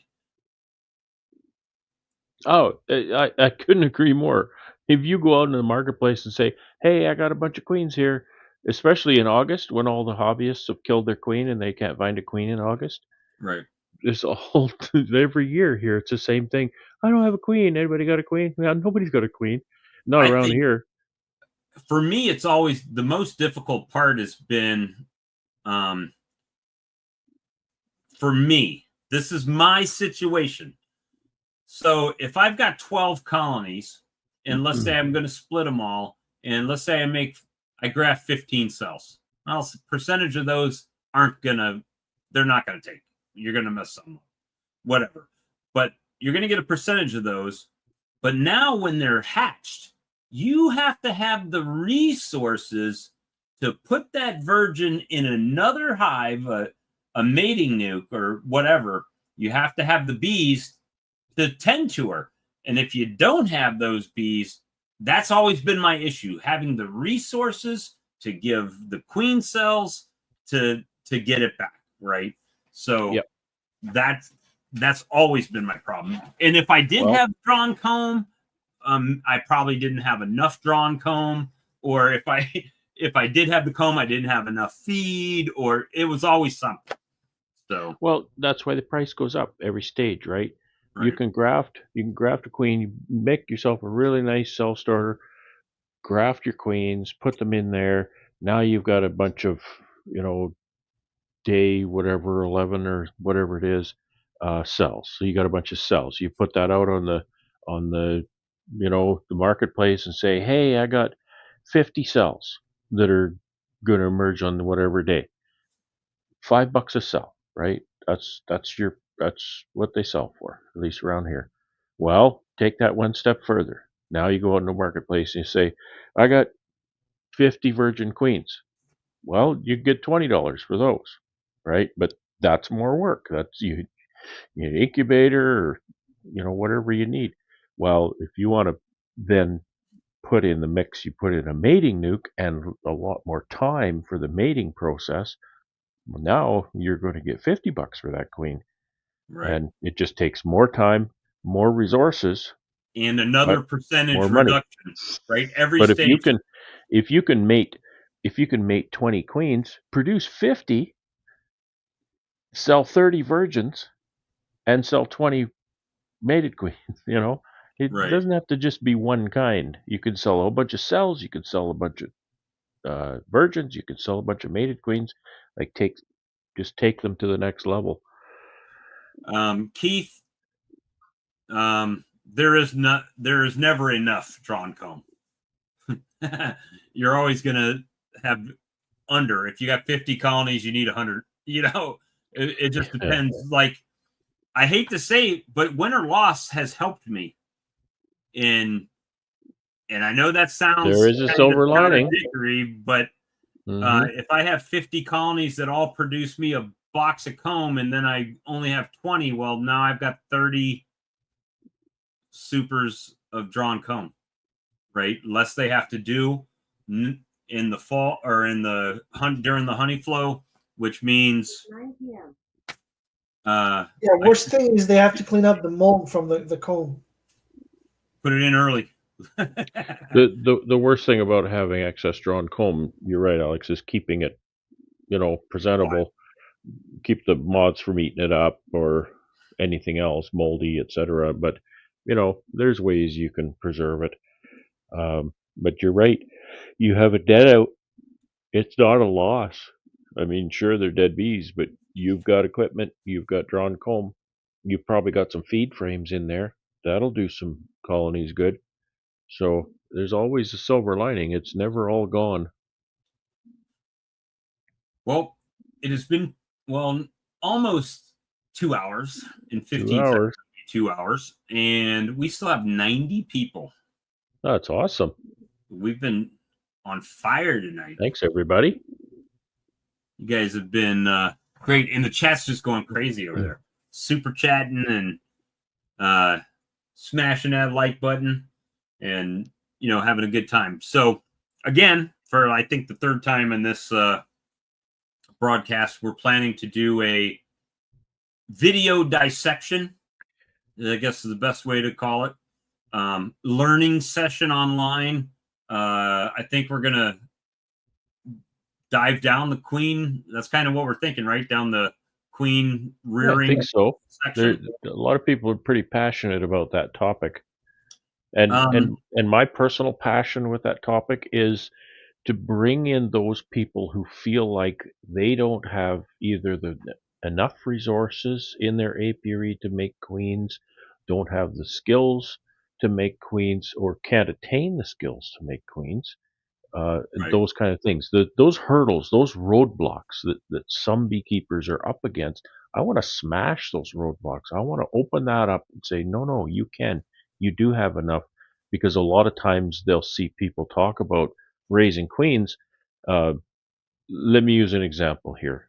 We've watched Richard Knoll's video on how to make a cell starter, right? It's an excellent video. It's pretty well the gold standard on how to make a cell starter for doing what he's doing. However, he's raising a lot more queens than some people raise. Some people want to raise five or six queens. Well, Richard's raising hundreds. So what he's doing requires way more resources from an apiary than a person with 2 colonies has Right. at their disposal. So they'll watch that video and they'll say, well, right there, if you have to do this, I can't do it because I don't have that much. Well, you're right. You don't need that. You don't need that. The strength of your builder is commensurate with the number of cells you want to build. Well, some of the Right? videos that I've watched, it's been eye-opening for me because it goes against my natural instinct. If I put a box on, if it's a 10-frame box, I want to put 10 frames in it. And they're like, no, you don't need to. Yeah. You don't have to. Just put 4 or 5. Yeah, that kind of surprised me too. It's You like, did. really? You're not going to fill that up? Nope. He's like, well, we're going to come back in 24 hours. So Yeah, exactly. before You they only can need build 24 any hours. comb up. So Yep. So that's my personal passion with the queen rearing is to take the person who's got 1 colony or 2 or 3 or colonies and say you can raise queens, oh yeah. in a scale that's commensurate with the size of your apiary, right? Yeah, So and it's all about becoming self-sustainable in your apiary, right? I yeah, mean, let's face it, not everybody wants to be like Bob and buy every gadget that's ever known to man. To give you an idea, where is it? Oh, I probably can't find it right now. Oh, yes, I can, maybe, possibly. Is this it? I don't think so. So Brad wanted one of those. What was that thing, Brad, that you wanted? That was the little grafting tool from that you couldn't get shipped to Canada. oh yeah, I saw Corey using that. It's called a master grafting tool. Yeah, the master It's grafting kind of tool. something you hold between your fingers and push the little lever and the tongue Yeah, I comes have out. one of those. Yeah, it works opposite to a Chinese grafting tool. Chinese grafting tool, you push the plunger to push the larva off, whereas this one, you press the lever to extend the tongue. So then when you want to deposit the larva, you let the lever up and the tongue will retract. So it's the opposite action. So But Brad is the one who actually wanted that tool, and Yep. he did order one, but I ordered an additional one for myself. And you know how many times I've used that? That many times. yeah, And now I can't even find it, right? So it's like, did I just waste? It was like $50 or something, right? It was crazy price. It was pretty expensive, but that's me, right? Not everybody wants to do that. So if you can, yeah, they are, and it is pretty expensive. The Chinese ones are fine, but the Chinese ones buy a whole pack of them because they're kind of not standard, and sometimes you go through a few before you find one that really works well for you. yeah, it looks like a small lockpick. And those things, I mean, Lockpick tool, yeah. I think it's more about what you get used to using. If you start on a Chinese grafting tool, you're probably gonna say, I prefer this Chinese grafting tool. Well, yeah, because you've got that down, right? You're having to retool and learn a different method. And I tried the master tool, and because I was wanting to get my grafting done, I tried it, and it just it wasn't working for me, so I set it aside and went back to my Chinese grafting tool. But I want to learn it. I want to, because I think it is probably better. They're changing to artificial insemination, so queen prices are going up. That's the Pierce one, David. That's the one. But yeah, Pierce. That's what it is. So that's the goal for the next next week sometime. We haven't locked down a date, but we'll post it up when we're going to do it, whenever that is. Or it might just be spontaneous, so be paying attention. Because shameless promotion here. And I only bring it up because it's actually by a huge margin, my most popular video on my channel is a queen rearing introduction course that I did here, a little workshop. I won't call it a course, but it's a little workshop I did here in 2023. So if you look on my channel, just do a search for queen rearing. You should find that, and it's mostly talk about the importance of the self starter and some different methods, because Brian brought up a good point. You don't have to graft to make queens. Right. People who start to graft realize that it really is the best way. So if you can learn grafting, it's not hard to learn. Just practice it a little bit, learn it. You will be so glad you did, because it really is the best way to graft. I've done a lot of different methods, and I'm a believer too. It's so easy once you kind of get the hang of it. Yeah, that's kind of the thing, is just overcoming that fear and taking what's the worst thing that can happen? You get no queens. You got no queens now. So I mean, exactly. You can get thanks, no Jeremy. queens and save some money, or you can buy some queens and they might die on you, or you might decapitate them, or they might fly off into the trees, or your dog might eat them. Exactly. Just no telling. And exactly, I've never heard that one, but before, Mark. But get to the point where you will, and you can get to the point where queens. We always put such huge value on queen. $50 for a bug, or if it's a breeder, hey, it's 1,000. Get to a point where it's just a bug, and it's not really that valuable to you, and you can do that because it's so easy for you to make another one, right? Well, the reason it became so important to me, as compared to other methods, and I say this because, again, my mentor makes nukes. And his whole goal is to sell nukes. That's what he does. He produces some honey because bees make honey, but nowhere near what I've made. So for him, you take your nuke, you take that frame out with the eggs on it and put it in with some other bees, and they make an emergency cell. Well, let's say that doesn't come back. That's taken him 2 weeks, right? Yep. So now, guess what he does? He goes back to another colony, picks some more eggs, and puts it back in there. They do it again. So let's say it took him the second time. Not only has he now robbed 2 frames of resources from a hive that probably needs it that time of year, but he's wasted 2 weeks waiting on a queen to come back that never came back. And now he's got to reset, right? Where if you're grafting, you got queen cells, I'll pop a queen cell in. You'll know in a few days if you got a queen in there. If you don't, put another queen cell in there. Yeah. Or virgin. If you put a virgin in, you're guaranteed that you're emerged, because she emerged in the incubator. The ones that didn't emerge are still in the incubator. Like, you throw them out from there. And you're right. I did OTS for a few years, and that's a really good way to raise queens too. That's a really good way to raise queens if you want a few queens. And what I was running into, though, is I couldn't make enough queens. I couldn't make as many queens as I wanted to make in a season. So then I shifted from OTS to grafting. Well, what I've noticed I love Sam to death. He's like my long lost uncle, right? I can call him anytime, go by anytime.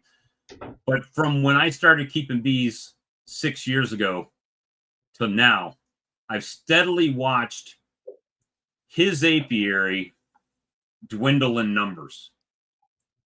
And it's my belief it's because of the constant robbing to make a queen, robbing to make a queen, robbing to make a queen.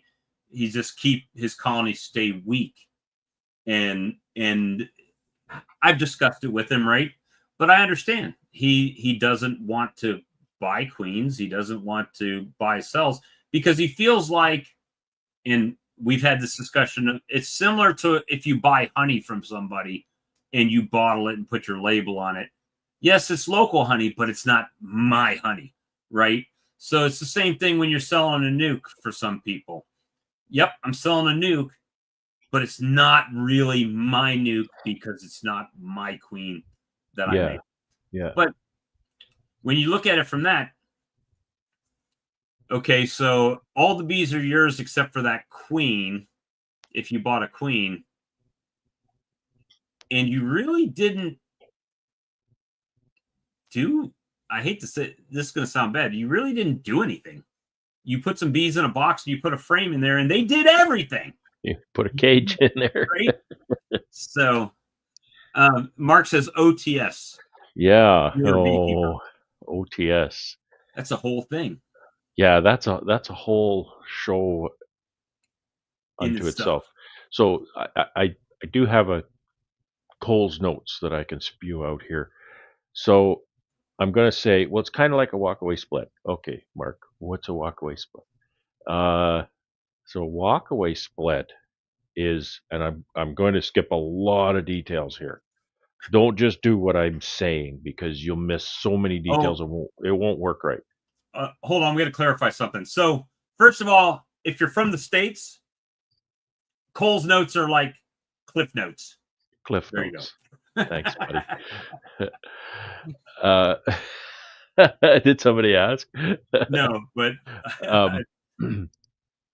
so a walkaway split basically is that you have a nice strong colony and you take a portion of that colony that has age appropriate eggs and larvae and you move it away. So you take that box and you walk away and you put it on new bottom board, put a lid on it, and what happens then is the bees make an emergency queen and she mates and that's kind of what happens. OTS is similar to that, but there's some details that help you be a little more consistently successful and potentially improve the quality of that queen. So that's kind of what I'll say. On the spot is what OTS means, and that's exactly what it means. All you need is a nice strong colony and a hive tool. Is all you need to do OTS queen rearing. There's a Facebook group, OTS on the spot queen rearing, that you can join and look through some of the posts there. You might learn. Again, you can look on my channel. I don't have really good OTS videos on there, but I do have some. I actually have a workshop as well that I did on OTS that's on my channel. I should probably I'm referencing my channel, but they don't even know. Well, you see my name, that Bee Man at Faith Apiaries. That's the name of my channel, so you can just type that in and then search for whatever you want. I'm sorry, you can find Alex at the promoting One Tree Honey Company. Yeah. Or the Creamy Dreamy Honey Company. Sorry, I'm promoting my channel on your stream, buddy. Well, I mean, you're here. It's half your stream tonight. And Alex is just sitting back there with his mic muted. Well, you two gentlemen are just yapping away. Yeah, we're yapping away, all right. So this is a good question, but I have to say I don't know. I don't ever keep mine in there long. No, I don't. Corey Stevens would have more information on that. Mine go into a nuke pretty quick, like within hours. Probably the longest that they're in the incubator is 6 to 8 hours because, we'll check it in the morning. So if she emerges kind of when we go to bed, then she's going to be in there till morning. And then it might take me an hour or two before I actually get into a mating nuke. So yeah, I can't really say. I think they could probably, if they've got enough food, that's the biggest thing I think, is to put a little bit of Food and water. granulated honey down in the bottom of the cage so that she goes down there and gets a little snack. If she doesn't have enough food, then because she comes out of that cell, she's hungry. She's really And hungry. sometimes she'll turn back around and try to go back in her queen cell and get stuck. Often they do. There's so many times I'll pull a cell out of the cage and look at it, and there's queen's butt sticking out of it. Sometimes I've actually taken that cell and the cup, and I've broken it off so that then the queen can walk out headwise, because sometimes she'll go into that cell and she can't back up because her wings get caught. So that's about all we got to say about that. That's all I have to say about that. Anyway, guys, we've been going for 2 hours and 16 minutes. We're going to wrap it up for tonight. We appreciate everybody that came in, all the super chats, and everybody hanging out with us. I even appreciate Alex being silent over there, letting the grown folks talk tonight. You'd be nice. I try not to interrupt your discussion, so I don't have much to say. Well, it's frozen up there. Everything's frozen. Yeah, pretty much. And we will see you guys on the next stream. Be looking out for it'll probably just be honest with you, it'll probably be the first time will probably just be a random, hey, let's go ahead and try to do this and see what happens. So it'll probably be during the day. Check it out. And maybe the second one will probably get more than the first people, because whether it goes good or bad, we'll find out. Because it's one thing I learned about YouTube. People are not shy about telling you how they feel about your channel. Not shy about telling you did it wrong. Not at all. You suck. And it's like, oh, okay, well, thanks. Glad you feel. Your bees look sick. Well, what is it about my bees that look sick? Tell me so I can fix it. Oh, no, they just look sick. Yeah. Oh, okay. Well, sometimes sick is good, right? Yes. Yo, those bees look sick, man. That's true. See, we got to have context on some of this stuff. That's right. Anyway, y'all, have a good night. We'll see you next time. Night, everybody.